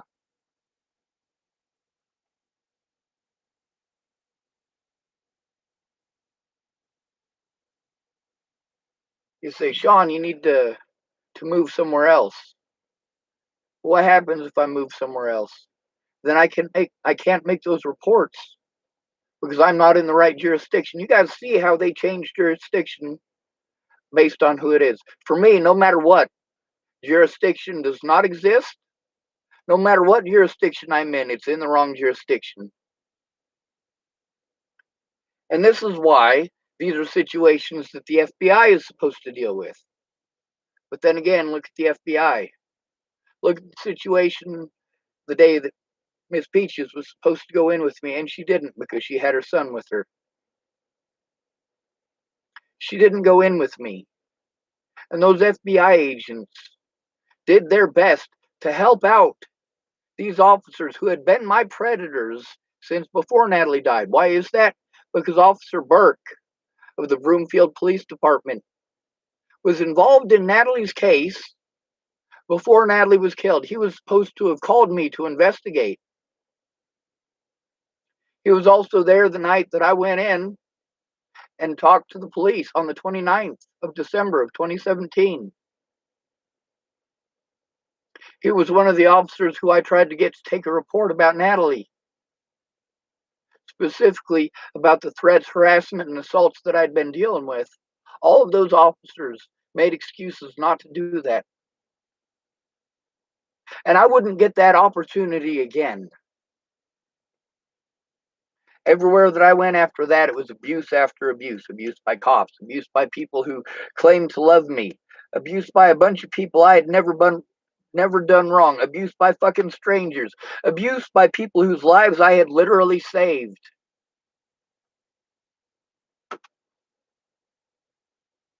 But what happened with Victoria? We should get back to that story, right? Well, ultimately, they wanted her to go to a bunch of meetings because, well, these programs are all put on by people who, if they have meetings, they get you to sign a piece of paper that you went to that meeting. And when you sign that piece of paper that says that you went to that meeting, then they can take that piece of paper and they can send it off to the government and say, see, this many people came to this many people came to our meetings. In reality, people are going to those meetings because you have a food bank and you won't give them food unless they fill out this information and go to your meetings. If they don't go to your meetings, then you won't give them food next time. And in some of these cases, if you don't go to the meetings, you don't get the food the first time. In some of these places, you were required to go to 3 or 4 meetings before you meet the requirements for getting the food. You're just there for the food bank. Meanwhile, the cops have already tagged your car in Longmont, and this is where the resources are that you know, but you got to go stay out in the fucking country. Your car is fucking born in the 1980s. It's a gas guzzler. It's leaking oil. You say, hey, I need gas. You call them up and you say, hey, I need gas. And they say, well, you come in and we'll discuss it. You come in and do the paperwork, we'll discuss it. We're not allowed to do any of that stuff until you come in and do our paperwork. But once you come in and do our paperwork, then we can help you. And Victoria is going, I really need a gas card. I really need to be able to drive myself and my daughter to these places where we're not going to get harassed by the police, and I don't have to worry about DHHS taking her or me being victimized because of the situation that I'm trying to get out of. So she goes to the meeting, she goes to fill out their paperwork, and she fills it out, and they're like, all right, well, we have meetings on Thursdays and Saturdays, and the food bank is every second Wednesday, or whatever the fucking schedule happens to be. And Victoria's going, well, I'm here because I need to get gas. I spent the last of my gas getting here. I'm kind of stuck in your parking lot. My car died, and I coasted into your parking lot. I'm sorry, it's across 2 spaces. Now, is that something that actually happened to Victoria? That part, no. That actually happened to another friend of mine where she had to coast in on her last bit of gas. With Victoria, though, she was on her last bit of gas. And when they didn't give her a gas card, she died. Not her, literally, but her car died while she was leaving there. And, it would have been nice if they could have discussed it with her before she filled out the paperwork, because she wouldn't have wasted what little gas that she had to go there. You want to treat her like shit, like if she panhandles for it, that she's going to spend it all on drugs. Meanwhile, no, she's fucking panhandling because she has a daughter in her vehicle with her. She loves her daughter. She's trying to keep her daughter safe. She's trying to keep herself safe. And she's trying to be able to do the things that she needs to do.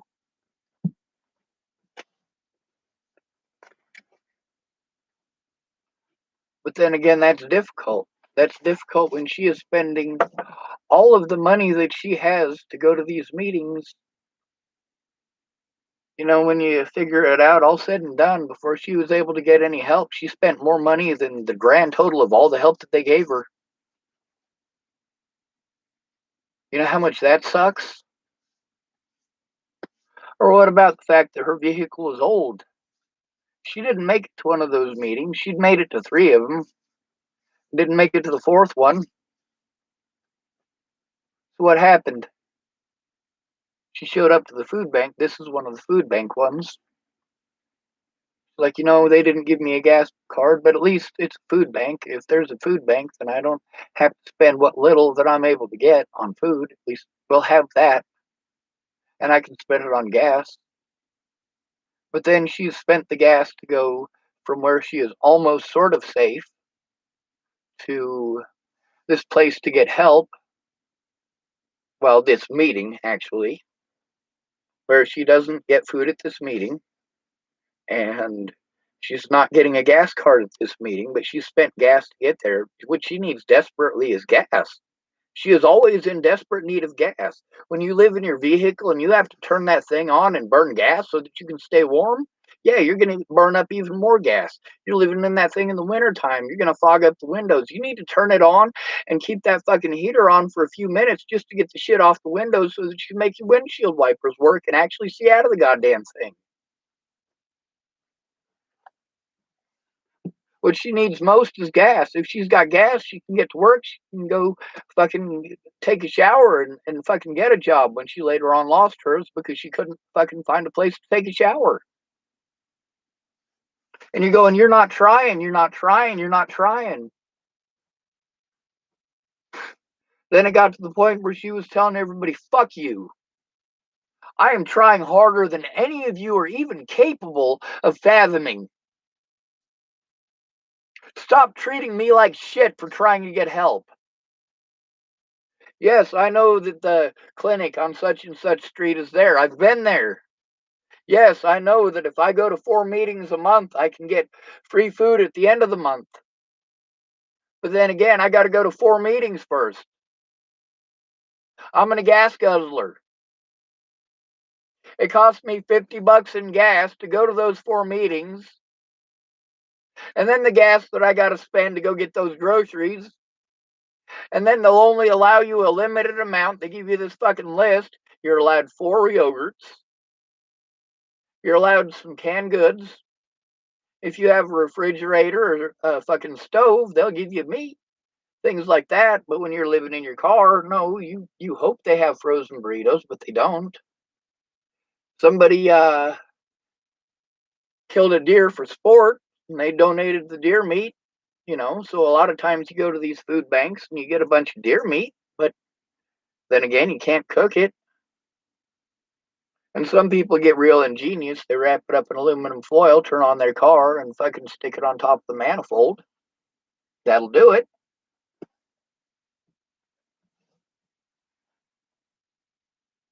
Might not taste very good. Matter of fact, it don't. When something smells like oil, it kind of tastes like oil. When it smells like gas, it really tastes like gas.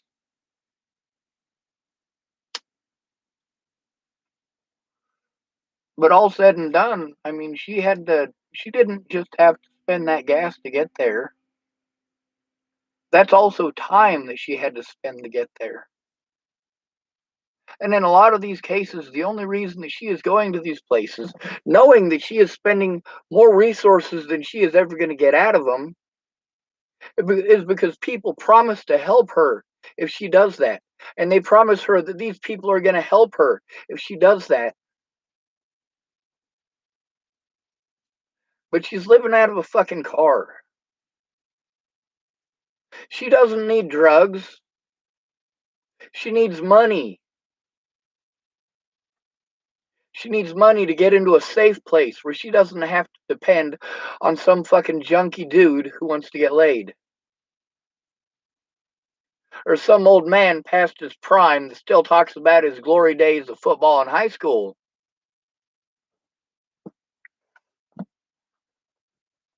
Or some 3-time divorcee who's got protection orders from all 3 of his exes.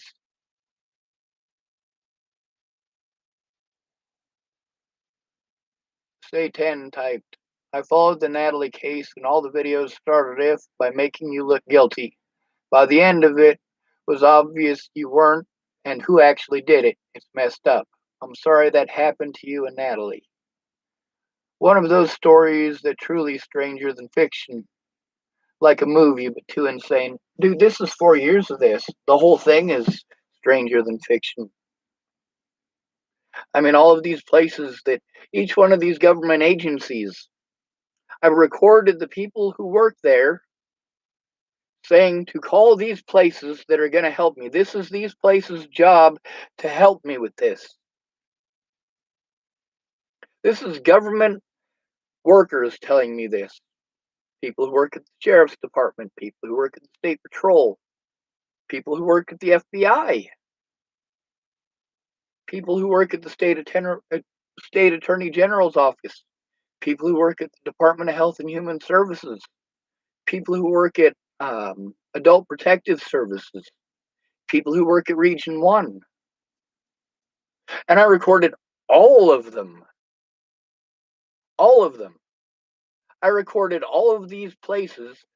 These are the people telling me to call all of these other people, and I'm calling all of these people like clockwork every fucking month over and over and over again. Each one of them telling me the same thing. It's nobody's job. It's nobody's job. It's nobody's job. We're going around in fucking circles, and I keep calling them because they're going around in circles, and they say, hey, we're just talking in circles. I'm like, no, you guys aren't doing anything. That's the problem. Every month you tell me these agencies are supposed to do this job, and I call that agency to get them to do their job, and they tell me that it is not their job to do their job, it's somebody else's. I went through this last month. You telling me to jump through it again isn't going to change it. You have to go in with me. You have to look at the evidence and say, you know what? He's telling the fucking truth. See, that's the thing. These guys got away with what they did by questioning my sanity and by attempting to push me to my breaking point. And I did break several fucking times. Ted, remember the guy who said, I've been to DOC a few times and he's in cuffs. Because he had to go from the jail where he was incarcerated so that he could specially be allowed to speak at Joseph Michael Lopez's arraignment. Shit, this dude is the reason that Natalie was fucking suicidal. This dude is the reason that Natalie cut on herself for years. This dude is the dude who raped her, had her selling drugs on Pearl Street in Boulder, Colorado at 13 years of age, was getting drunk and beating on her and her sister.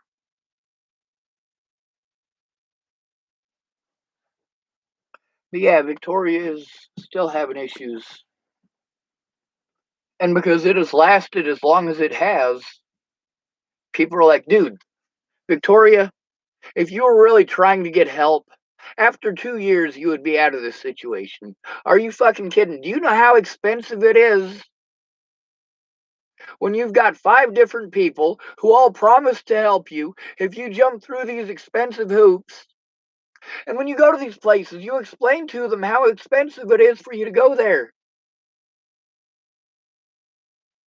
They say, no, it's free. The food bank thing, or like you guys got to see with them therapists in Cheyenne and other places. You explain to them, it's not free. It costs me gas to get here. It costs me resources that I need to spend elsewhere in order to come here for your help that I'm not getting.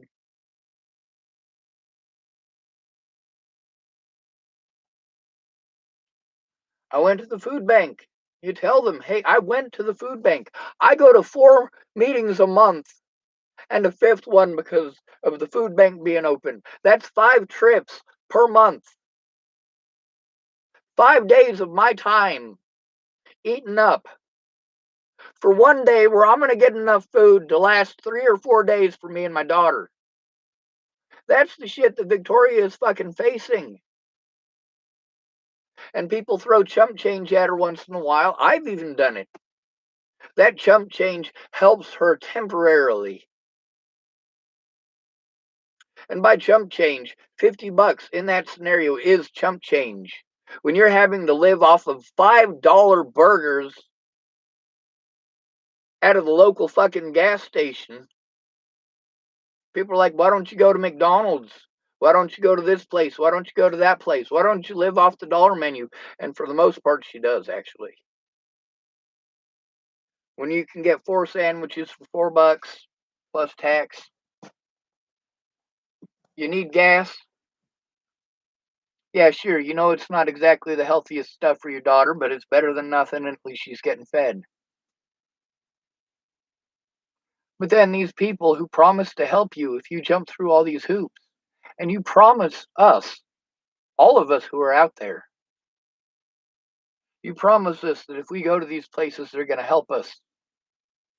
And then we see people who are better off than we are. They pull up with their family in a nice fucking car. A nice car.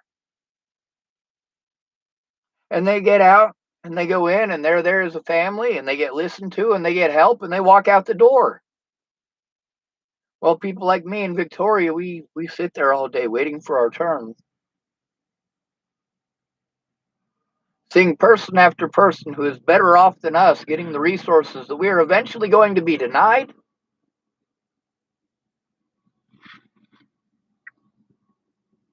I mean, you bust your ass to go to those 3 meetings and you're fucking scraping up change anywhere that you can. Your car is fucking torn up. You have torn up the fucking carpet in your car looking for enough change to get this thing going so that you can get to your meeting, so that people will stop telling you you're not trying to get help. You are going and spending your resources to try to prove to people that you are trying to get help. You're trying to get the help that you need. Plus, because you need their help, you are also trying to get the help that they're telling you that you need.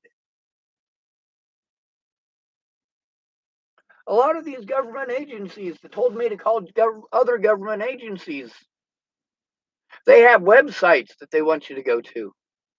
And then the websites don't work. You can't type that many fucking words or phrases. There's too many characters. It took you more than 45 minutes to type it or 25 minutes to type it. You have to re-verify and start over. Error, error, error, error 404. Don't you guys hate that? And then you got to travel around and try to find some place with free internet. You don't have enough to put money on your phone if you're busy trying to get the gas. You need enough to put on your phone because you're hoping that one of these places is going to call you back. But shit, you got to put money in for gas. You have to be able to go to these appointments as well. See, originally you needed gas because you had appointments that you needed to go to so that you could better yourself and get yourself out of this situation. But now you don't have the gas to do those things because you're spending all that on these people who aren't going to help you how you need. And they're eating up all of the time that you need to spend to do the things that you originally needed the gas for to begin with. Now you're spending more gas, more gas, more gas, more gas. Got to go to 4 meetings a month so that you can get the free food in Longmont. Then you got to travel to Louisville where you have to go to 2 meetings so that bi-weekly, well, they can turn you down again. And then there's the place that you got to go to where if you volunteer some time, then you'll get that help. And you go there and you volunteer your time and you think that you're going to get to eat at the end of the night because you just served a whole bunch of people food. And then at the end of the night, they're like, well, it's all gone. Wait, I fed all these people. I did what I had to do. That you told me that if I did that, that we'd at least have food for the night. Can we at least stay in your parking lot for the night? I got to get food for my daughter, and my gas money to get out of your parking lot doesn't exist. I might be able to get a couple blocks. No, no, you need to move your vehicle. See, all these places that you're supposed to go to for help, they're all real friendly until you're stuck there in your vehicle. They just want it off of there. Sometimes you're at a church and there's a couple of nice churchgoers who help you, and that is cool, but not always. Sometimes the preacher comes out, he's sick of seeing people, and he's a fucking asshole to you. Hey, I'm going to give you 10 minutes to get off the property, but the cops are already on their way. So, yeah, it usually takes them about 10 minutes to get here. And how does that preacher know that it usually takes the cops about 10 minutes to get here? Because everybody who looks like they're homeless or lives in their car, he fucking calls the cops on. It usually takes about 10 minutes for the cops to get there. And he knows this from experience. So, yeah, you should probably, if you're completely out of gas, you should probably start pushing. Now, if you're afraid of them taking your daughter, if they catch you homeless in your car with your daughter, that's a fucking scary goddamn situation, ain't it?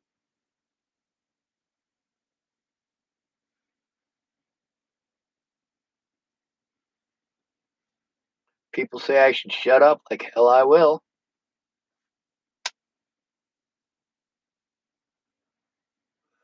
And then there's those of you fucking warmongers and violence mongers who want to keep on telling me, you should just shoot them, you should just shoot them, you should just shoot them. Or you say, if somebody pulled a gun on me, I'd this, and this. I'm going to tell you something. I don't own a pistol, okay? Well, let's just say, for the sake of argument, that someone pulls a gun on me and I do own a pistol. And then let's also pretend that there's ammo with it. And we'll pretend that it's legal and that I have a permit for it and that everything is kosher and copacetic, right? Everything is fine and legal for me to have that. And it's in a place where I think that I can grab it and pull it out quickly. Let's say that I even have a whole bunch of experience with quick draw. Well, that doesn't make a goddamn bit of difference when somebody comes up behind you and shoots you in the back of the head. It don't matter how fast you can pull that trick or you can pull that gun out of your holster when the other person is already pointing theirs at you. They're already pointing their gun at you with the intent of killing you. You're not going to have time to grab your gun, no matter how fast you think you are, because they're just going to pull the trigger. By the time you see their gun, the muzzle flash is coming a moment later. And you talk all big. And then you look at the reality of my situation of, I don't own a pistol. And then we'll look further at the supposed to be responsible thing.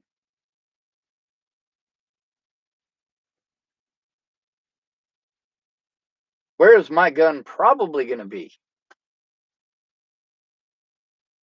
My gun is probably going to be in a gun rack, locked up, without any ammunition in it, so that I don't get in any trouble from the law. Or it's going to be in my gun safe, locked up, without ammunition in it, so that if something happens, I don't get in trouble for it. That's something that a lot of y'all don't understand about concealed carry, and don't understand about, well, storage laws. In a lot of states, you're not legally allowed to keep your ammunition in your gun. In some states, you're not even allowed to keep your ammunition in the same container as your gun, not even for transportation purposes. Some states have laws that make it illegal to transport your firearm and bullets, but you're still allowed to hunt. Now, explain that one to me. You got to transport your guns and your ammunition to wherever the hell you think you're going to get yourself a deer or whatever it is you're hunting. Like I said, a bunch of laws and a bunch of loopholes and a bunch of earmarks. If you're going hunting and the sheriff fucking hates you, and even though you got everything copacetic and legal as far as your deer tag and everything like that goes, if he pulls you over when you're going to your hunting blind, he can say, hey, he was transporting guns and ammunition at the same time. And although the judge knows that it's hunting season and that you did have your deer tag, if that judge is friends with the sheriff that don't like you, he's not going to hear it. Your ass is going to prison. Oh yeah, and when you get out, you won't be allowed to own firearms anymore. And everything that you busted your ass for, your house, your dog, your wife, kids, well shit, they all done moved on with their lives. You're now a homeless felon. Congratulations.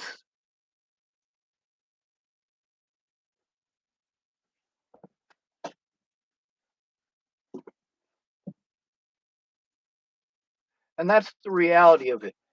You guys have all these great ideas. You tell yourselves these tales of grandeurs of what a badass you are. Of you would do this magic ninja Navy SEAL maneuver that you saw on a fucking TV show. And I'd fucking this and I'd that. Oh my God, I heard that so much out of Brandon Jeffson, especially when he was in Torrington, Wyoming, going to school to become a police officer. Total goddamn fiction, I'm telling you. But you guys want to pretend that I'm retarded and don't know what the fuck I'm talking about because I'm autistic, and autistic means retarded to you and doesn't know what's going on. I'm going to tell you something. If you got somebody who has got Down syndrome, whose parents are druggies who are openly doing drugs in front of them, that person with Down syndrome is going to know more about those drugs and that drug culture than most of you. You trying to discredit that person by saying they don't know what's going on. No, they have the experience to know what's going on. They're not retarded just because they have Down syndrome.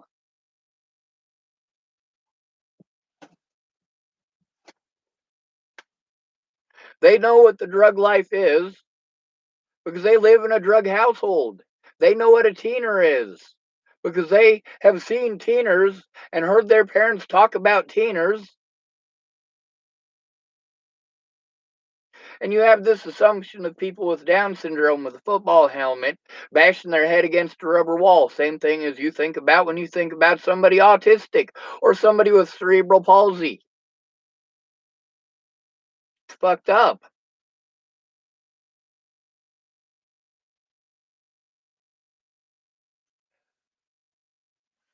It's way fucked up.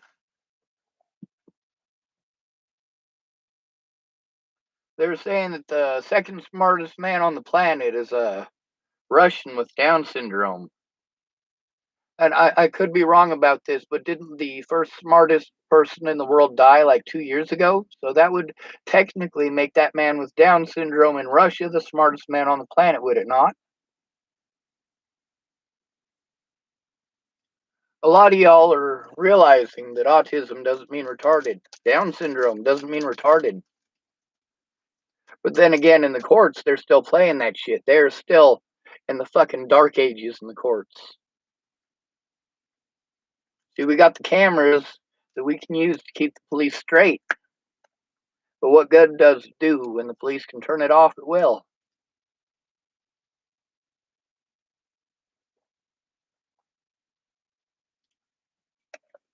And instigate you, shoot you in the head, and call you mentally ill. Magically get away with it, right?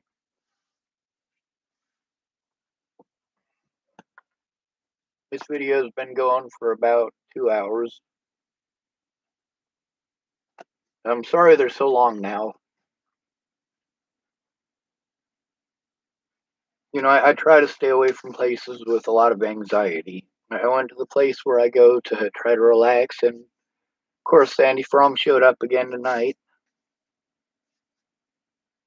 I kept my mouth shut and tried to ignore the situation.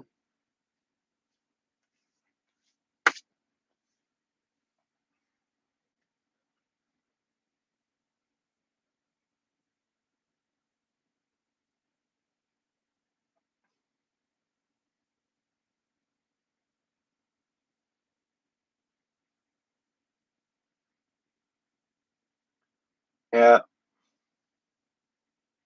cops haven't called me back, so apparently it was probably just fireworks or somebody dropping something down the stairs or something. I don't know.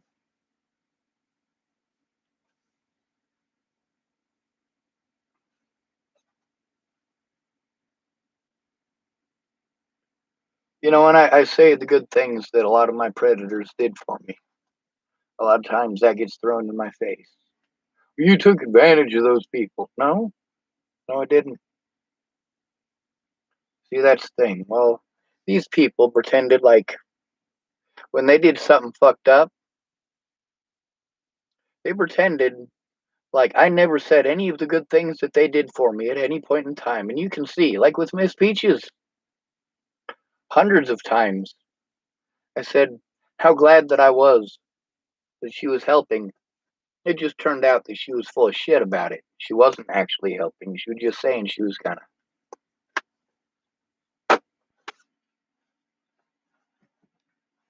She never wrote it down.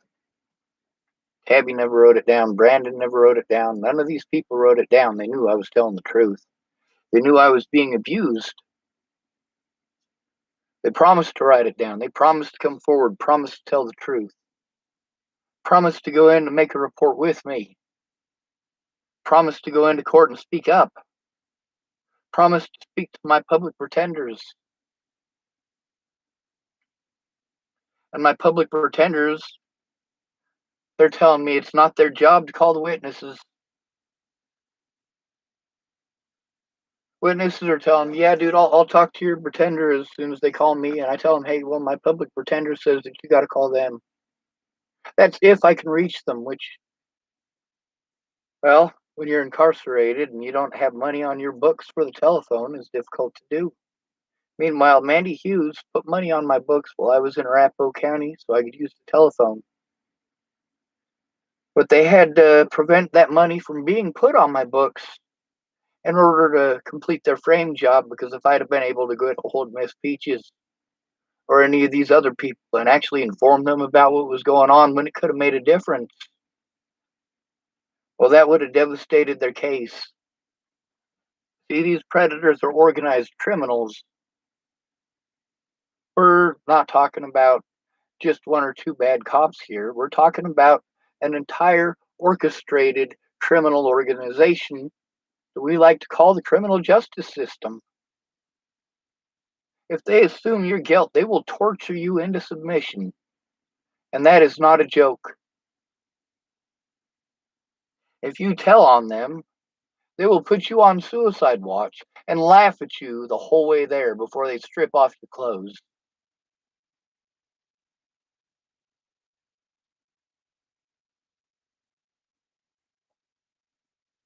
Mandy Hughes' daughter, Alyssa Rainwater, that was quite Dr. Seussian, was it not? But her daughter did claim that she showed up to one of my court dates and that they had canceled it and they didn't let her know. But they did know she was coming. And then there was the night that they were supposed to release me, my birthday, October 18th of 2018. And Alyssa Rainwater train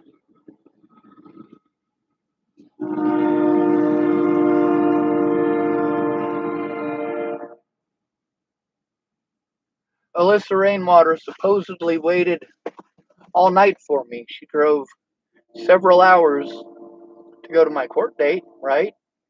Supposedly. Now, mind you, there's a reason I'm saying supposedly. And it's a matter of equality. Then there's when she drove those hours when I was supposed to be released on the 18th of October, or that was the second time that she had spent that time and money to come down. And then they didn't release me. They let me know a few minutes before midnight that I wasn't going to be being released because those warrants that my public pretender said that she took care of, she hadn't taken care of. Now, let me tell you something. You cannot be charged with not going to court if you are already incarcerated.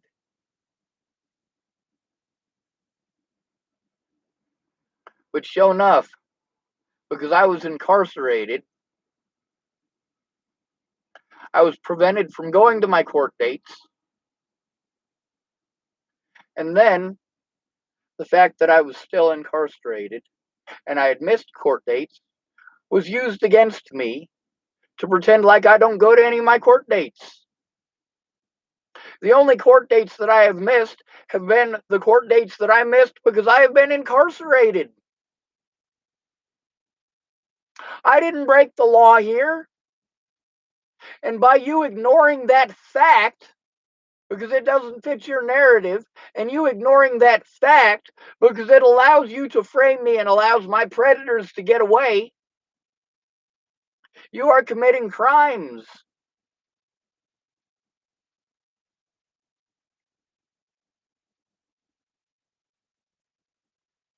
Sure, the police, some of them talked to me nicely while they were lying. Some of the stuff that is recorded here on YouTube, people are telling me, hey, dude, like they committed a crime right there. It's obvious, we can hear it. That woman who is a cop in Colorado literally just lied to you about the laws in Colorado. Why isn't she in jail? I don't fucking know. Then there's the things that I recorded Alyssa Rainwater saying, and her mom, of course, and Officer Amanda Jonas, the things that Mandy Hughes and Alyssa Rainwater had said about Amanda Jonas and the situation with Ted Bollinger. Amanda Jonas claimed was a lie.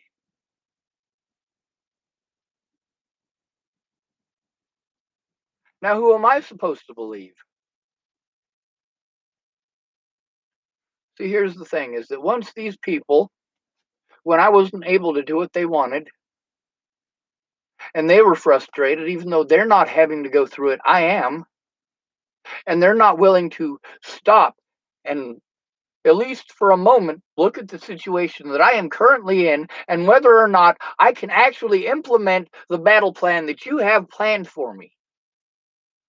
You need to stop and ask yourself, am I able to, in my current situation, Am I able to do those things?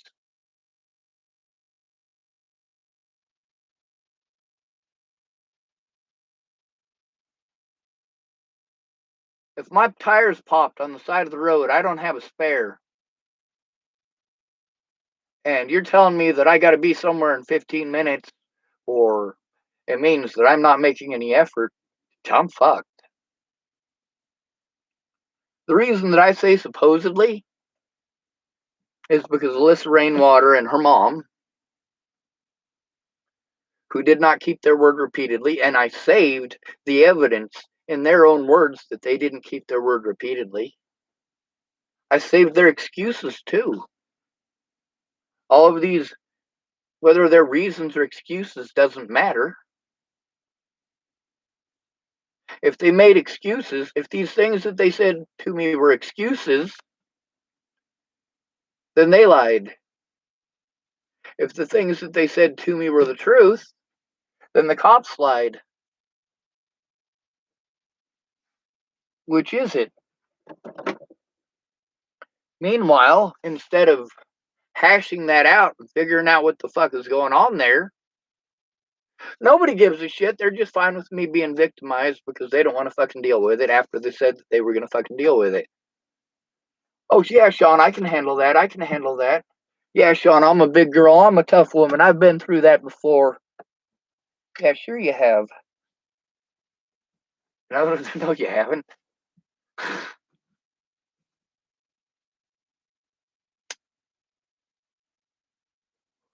In each of these cases where I broke the law, I had to try to force the truth to be shown. If only one side is allowed to be shown, then it's not the truth. It is not an honest day in court. It is a fucking kangaroo court.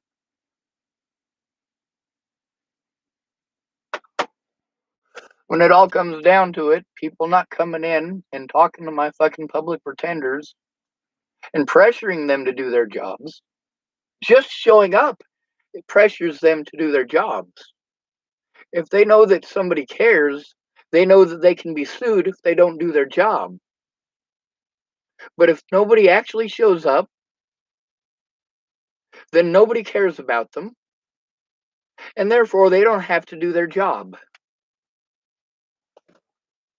It's only illegal if people care.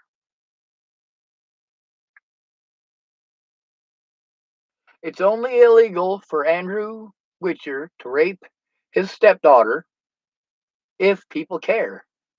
If nobody cares to do anything about it, it's socially acceptable, regardless of what it says on paper. See, there's two parts to the law. There's the fiction on paper, and then there's the reality of the situation. Sure, the law says it's illegal for the police to do these things, and it's illegal for them to cover it up the way that they did. But it doesn't matter if it's against the law when they can call you mentally ill to discredit you and use that as an excuse to not look at any evidence. When they can commit crimes against you and charge you with crimes. Which, of course, just like Victoria, with jumping through those hoops, now you got to jump through even more expensive hoops for the courts. And every court date that you go to where your public pretender is not prepared and has done nothing for an entire month, every time she postpones it, you're paying $600.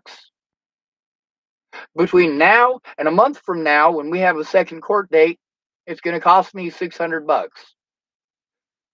One of those situations in Larimer County, I had 2 court dates in 1 month. That's $600 round trip for each one of those court dates. Why is it $600 round trip?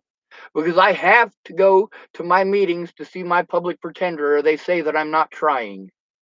I have to go to those meetings with those investigators for the public pretender, or they say I'm not trying.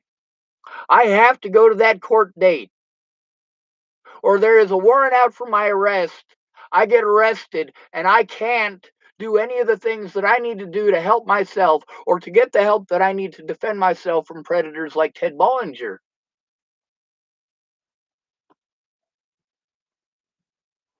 Now, when you've got 2 court dates in 1 month, that's $1,200. And mind you, $400 of that per month is for going to see an investigator who literally never shows up. Sorry, that 1 month where I spent $1,200, $400 of it was spent to go see the investigators. But then there's the fact that these situations happen back to back. And I couldn't turn in my predators in Boulder County because they transferred me to Larimer County to prevent me from being in the right jurisdiction to turn them in. In addition, they tried to paint me as somebody that I wasn't. And a lot of those people in that institution let me know that they watch the news. What was the name of that institution? Clearview. And why was I in Clearview? Because I was continuing to try to turn in the officer who assaulted me. In addition to those other officers, but I can't even write a report about those other officers until I can get this situation with Waylon Lolatai worked out, because the situation with Waylon Lolatai is being used to try to peg me as a violent person. I was the one assaulted. They used the fact that I moved while under extreme fucking pain to justify putting me under that extreme pain. No, I didn't move and then they hurt me. I moved because they were intentionally hurting me. They were intentionally trying to get that reaction so that they could pretend that I was violent.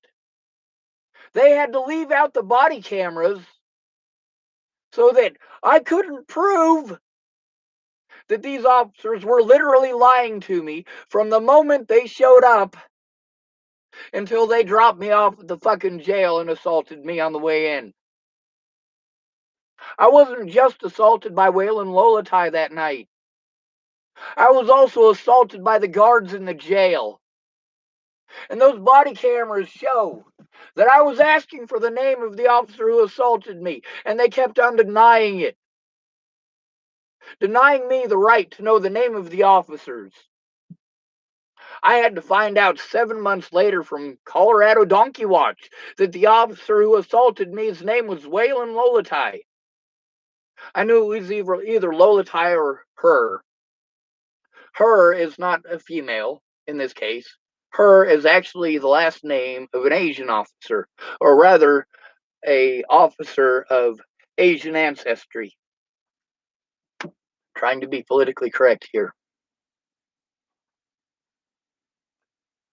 But I didn't know which was which. Her doesn't really seem like an Asian name to me. And no offense, Waylon Lolatai looks black. But Lolatai, that does kind of seem like an Asian name to me, but I wasn't sure. And thank goodness I didn't run with that, because then I'd have been saying Officer Her assaulted me, and obviously you can look at the video, it's Officer fucking Lolatai. Now, without their body cameras that show that they lied to me repeatedly and repeatedly betrayed my trust, and then furthermore assaulted me, they created that situation. They promised that they were going to help me the way that I was asking. I needed help stopping the abuse that they pretended didn't fucking exist.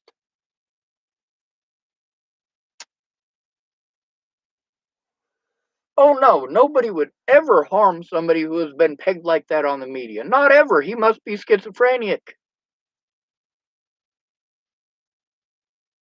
Oh yeah, nobody would ever dare take a pop shot at somebody who doesn't have a safe place to go.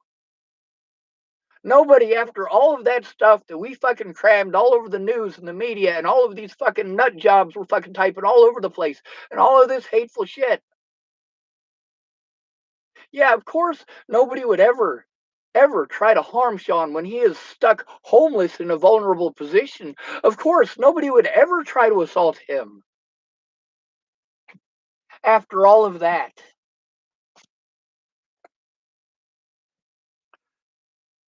the Bollingers were able to pretend that I was threatening to shoot them because I showed that I had a water pistol filled with jalapeno juice for self-defense. I didn't have that water pistol to go murder somebody. I had that water pistol because I had been assaulted enough times that I needed something to be able to defend myself with. At least if their eyes are on fucking fire, they can't see me to come after me because I can't run. I literally cannot run. Do you not get that? If I am attacked by an assailant, I cannot physically run away. If I am attacked by an assailant, I am not allowed to defend myself in court. If I am assaulted and the person I am assaulted by says he's mentally ill, he assaulted me, I go to jail. I go to jail.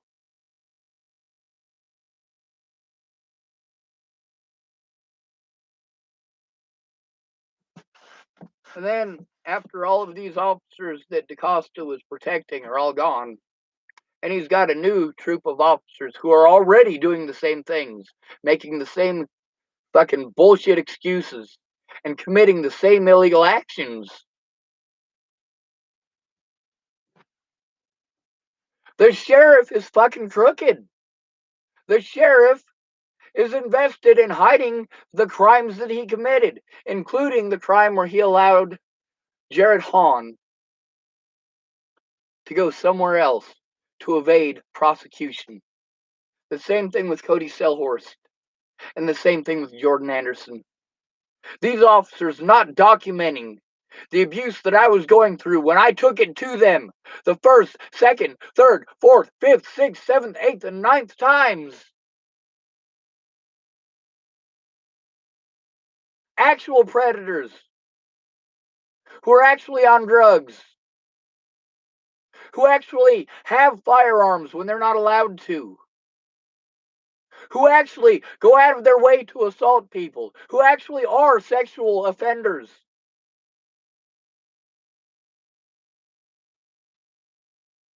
But no, rather than look at that evidence that shows that I'm telling the truth, you would rather intimidate me and try to run me out of town. You would rather lie outright so that you can have me committed to Scott's Bluff. So that you can say, oh, see, he must not be telling the truth. We sent him to a nuthatch.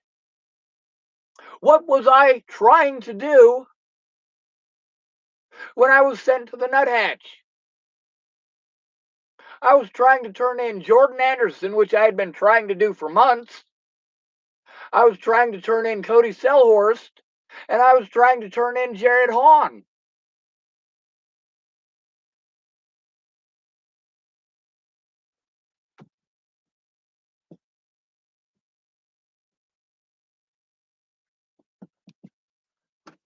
See, these people harassed me across jurisdictional lines, even before Natalie died.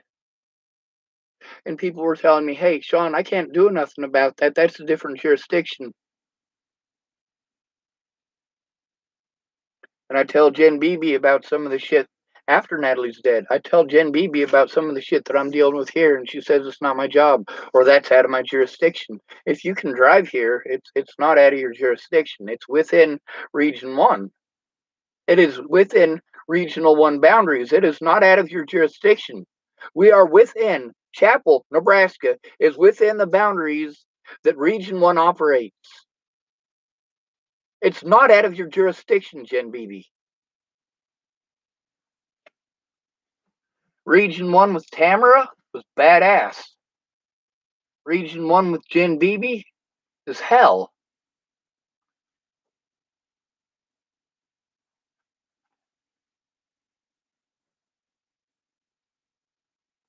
The officers in Chappell, Nebraska tried to intimidate me into leaving town.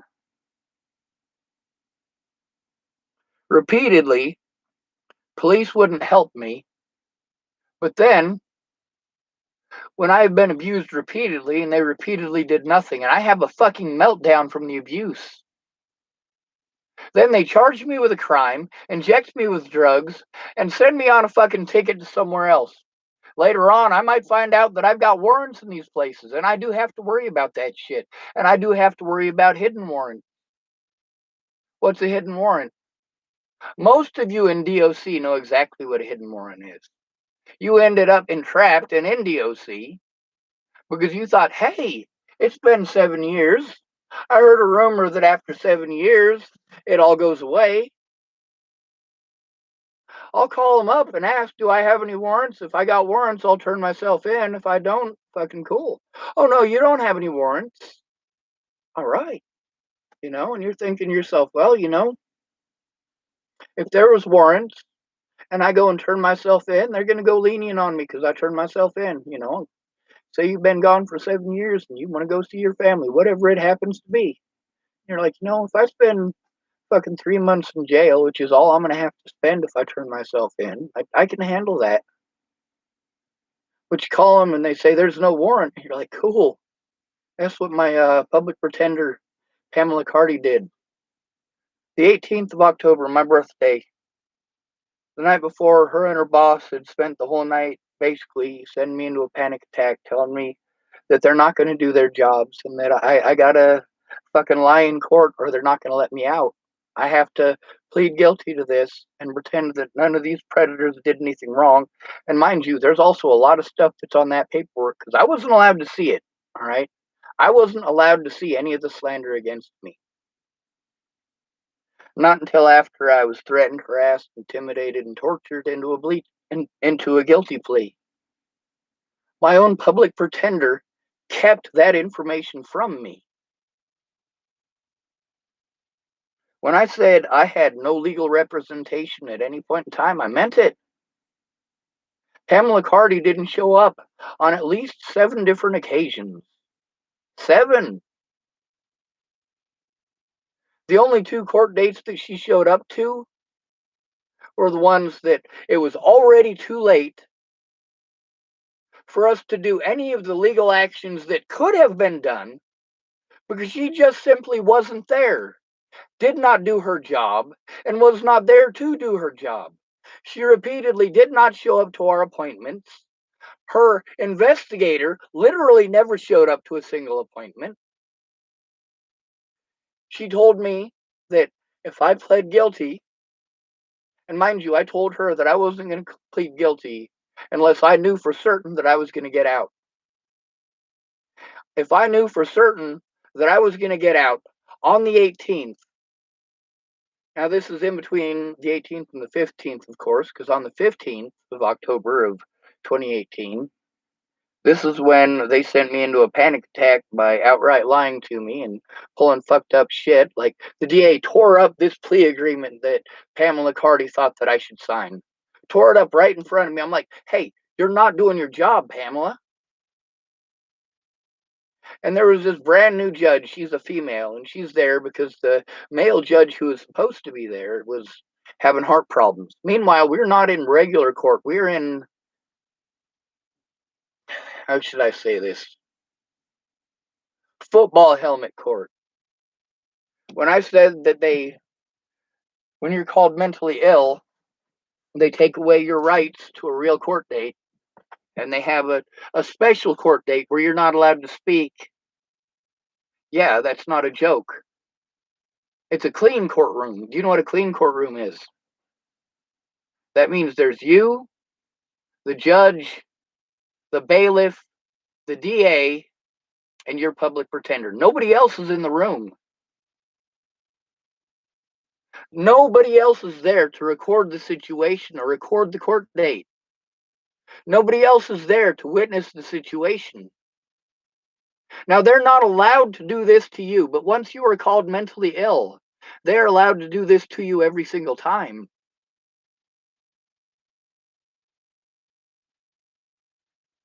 When I told Pamela Cardi that I was going to make sure that there were charges pressed against her for repeatedly not showing up, repeatedly not doing her job, ignoring the abuse that I was enduring. And that's when she pulled the bullshit on the 15th, where as I was going into the courtroom, that's when she tells me that I have warrants that aren't supposed to exist, warrants that she said that she had already taken care of. And here I am on the 15th. I'm ready to give a fucking guilty plea deal on the 15th because I'm supposed to be let free. But it turned out that Pamela Cardi was completely full of shit. As I'm going to the courtroom, that's when she tells me that there are warrants out for my arrest. And she expects me, even though I told her, hey, if there's a warrant out for my arrest, I'm not going to make this plea deal. These warrants should not be there. You have personally told me that I can't have a warrant for my arrest if I was already incarcerated. You have actually admitted that it is your job to notify them if I am unable, and I was unable. You can make free phone calls to public pretenders' offices, but because of the shit that Zoe Tanner and Pamela Cardi, or Zoe Tanner, Pamela Cotton, and Catherine Hay, I believe is her name. Those are all three of the people at the Larimer County Public Pretender's Office. When they didn't do their jobs, I had to go to court. This is already 7 court dates in or so in Larimer County over the abuse at Clearview Mental Health or Behavioral Health. And literally, these people have done everything that they can to obstruct justice, to make sure that there is no way that there is any possible way of me having a fair day in court. And they just simply don't care. They're telling me, hey, if I got this many people on my fucking docket, like, I can't defend all of them. I'm pissed off at this point because they're letting me know they're not going to do their jobs. And they're also not going to come forward about that fact. They're not going to say to that judge, I can't defend all of my clients. There are too many. But they tell that to me and expect me to understand I'm the one being victimized because you're not doing your job. The day that I was supposed to have my pre-trial hearing, this is a day when I could have shown evidence. Like the evidence that Brian Valenzuela stole, refused to enter in as evidence. That way they could obstruct justice and prevent the truth from being shown. And then Pamela Cardi didn't even show up. Another person from the public pretender's office, a lady, came in right before court, literally right before court. And she says, all right, Pamela Cardi got into a car accident. Turns out she didn't. She didn't actually get into a car accident. How fucked up is that? But because she didn't show up in court, I got a public pretender who tells me I don't know shit about your case. This is the very first public pretender that I had, right? And this is 8 court dates in. Pamela Cardi still has yet to be at a single court date with me. And this guy who was my very first public pretender for my very first court date, and mind you, through all of that, every single court date I had a different lawyer. Until that one where that something green or some shit like that was my public pretender. And he tells me, I don't know anything about your case. I don't have any of the case files. I don't have anything to do my job. But also, like, this is the only day that you can do this. And he kept on trying to pressure me and pressure me and pressure me into signing this piece of paper. It turned out that they had held me for almost a week, longer than they were legally allowed to hold me before having that preliminary. So, because they had fucked up, they needed me to sign that piece of paper so that they could alleviate themselves, so they could keep themselves out of trouble. Now, how are you going to have effective counsel? How can you trust that you have effective counsel when your counsel is doing shit like that so they don't get in trouble?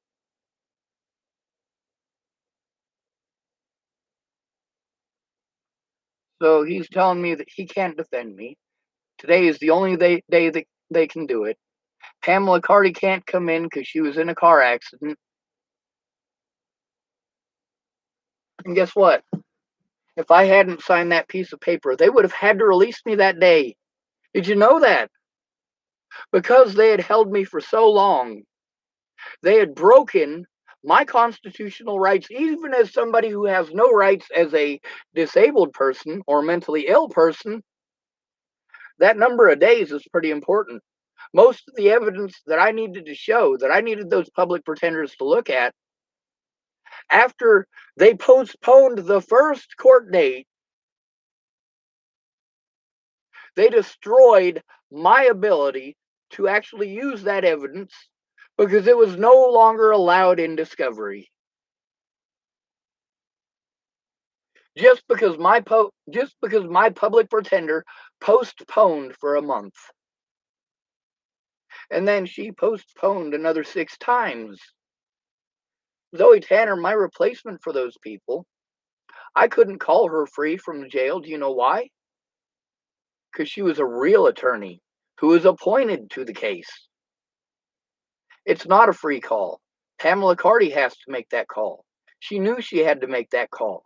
She knew these places that I had not been allowed to go to my court dates to because I was incarcerated.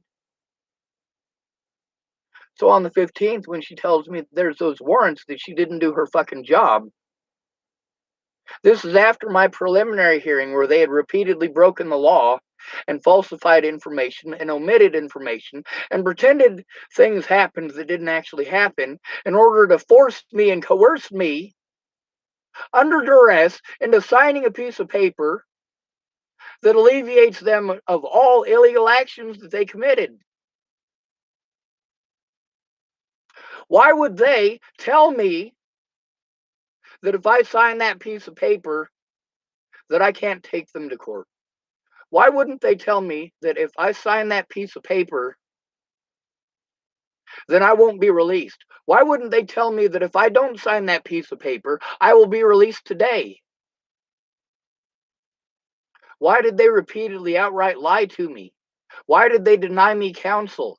Why did they assign me a lawyer who's not going to do his job, is going to make no attempt to do his job, is going to do everything in his power to try to send me into a constant fucking panic attack in order to justify the fact that he doesn't want to do his fucking job and he's going to make zero fucking effort?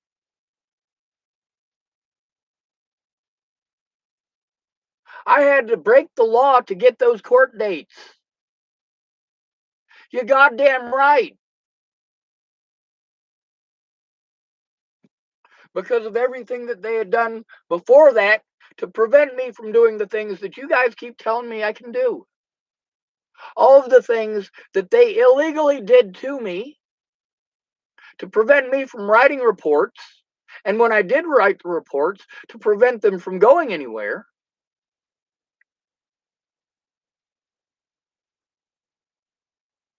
All because I was called mentally ill. And because all of these people who I recorded saying, yeah, Sean's not fucking schizophrenic. Yeah, Sean, you are the most honest dude I know. And you hear these people and you're like, all right, well, these people have known me for 20 years. This doctor saw me for 5 minutes. The only people that he has to go on their word other than mine is the police officers who brought me in, who did wrong shit, and I'm trying to turn them in, and I'm trying to get a police officer there to take my report. And then I have people there who they were working at Walmart and fucking 7-Eleven. And these people who are uneducated about any of this shit are the people who this doctor is going to make a decision based on. These police officers and these fucking 7-Eleven rejects.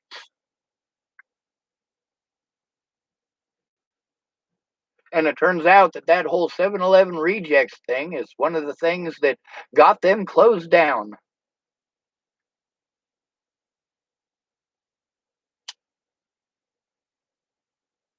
So you seeing how all this shit ties in all together? Like Pulp Fiction. It's all over the fucking place, isn't it?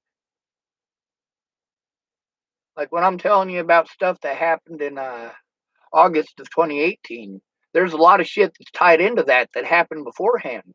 There's also a lot of shit afterwards that was greatly affected by these situations.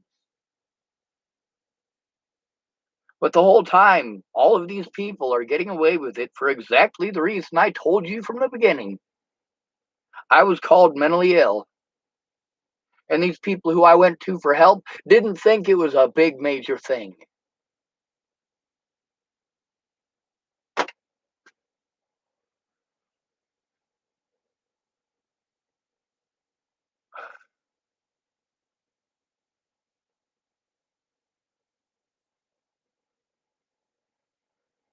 Even with my predators doing these things blatant and outright and being all over the news for doing these things blatantly and outright,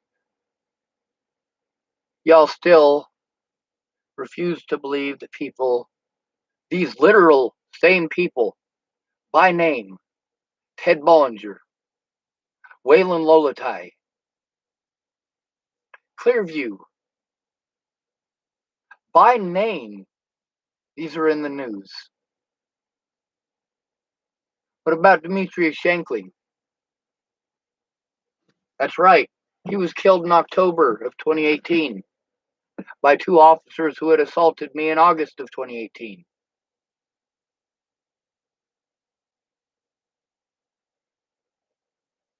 Lovely, right?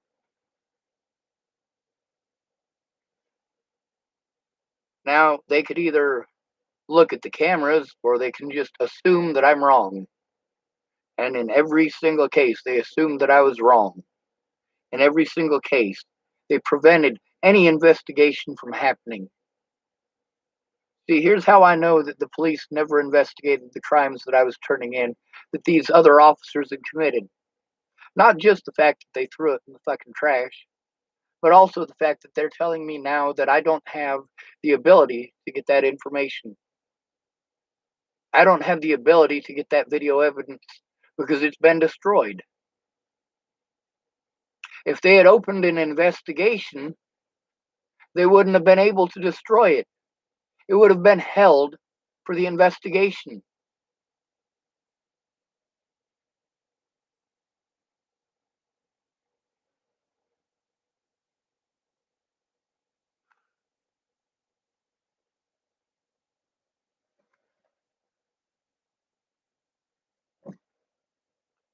I suppose I should probably turn this one off. It's 9 o'clock at night.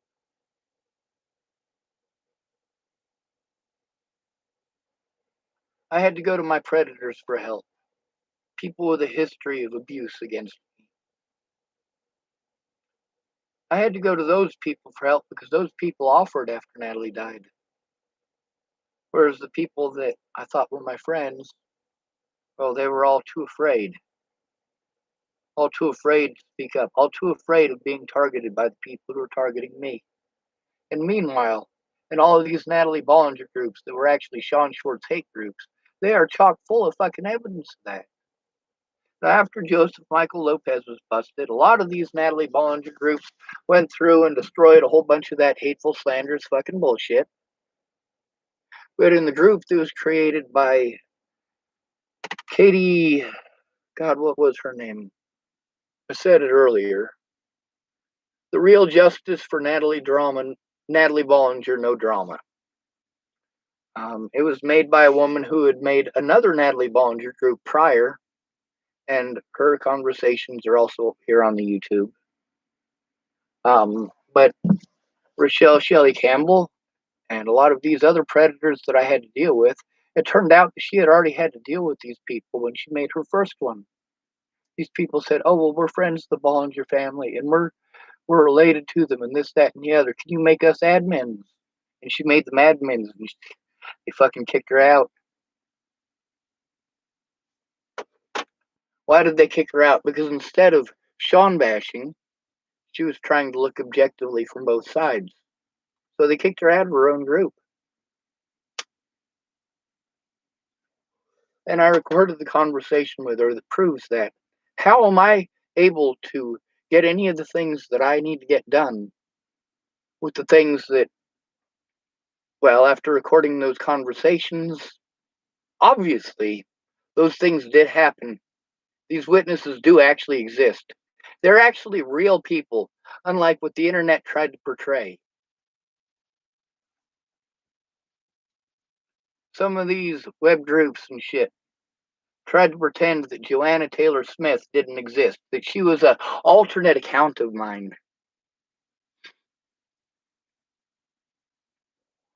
And you look at all of these accounts that hundreds of people created just for harassing me and just for playing with my head. You look at how many people only have one friend. See, that's the thing. Katie Saltzman, she's the lady in Oregon. She made a profile specifically to be friends with me, and I am her only friend on it, and she hasn't been on it in months. Daniel Apathy, he's only got one friend. He supposedly lives in Scotland. But he hasn't been in contact with me in weeks. Now, the other day, he got onto his Facebook, and, the little green dot next to his head. So I know he's not dead. He didn't get the COVID and die of COVID.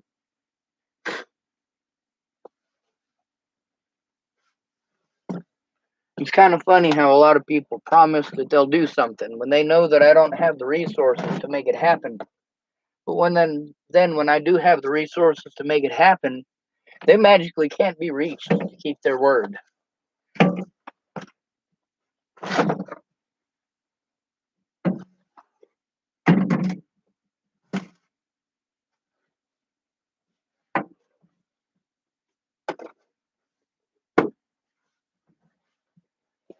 You guys go through those conversations, you realize that this didn't need to be as complicated as it is.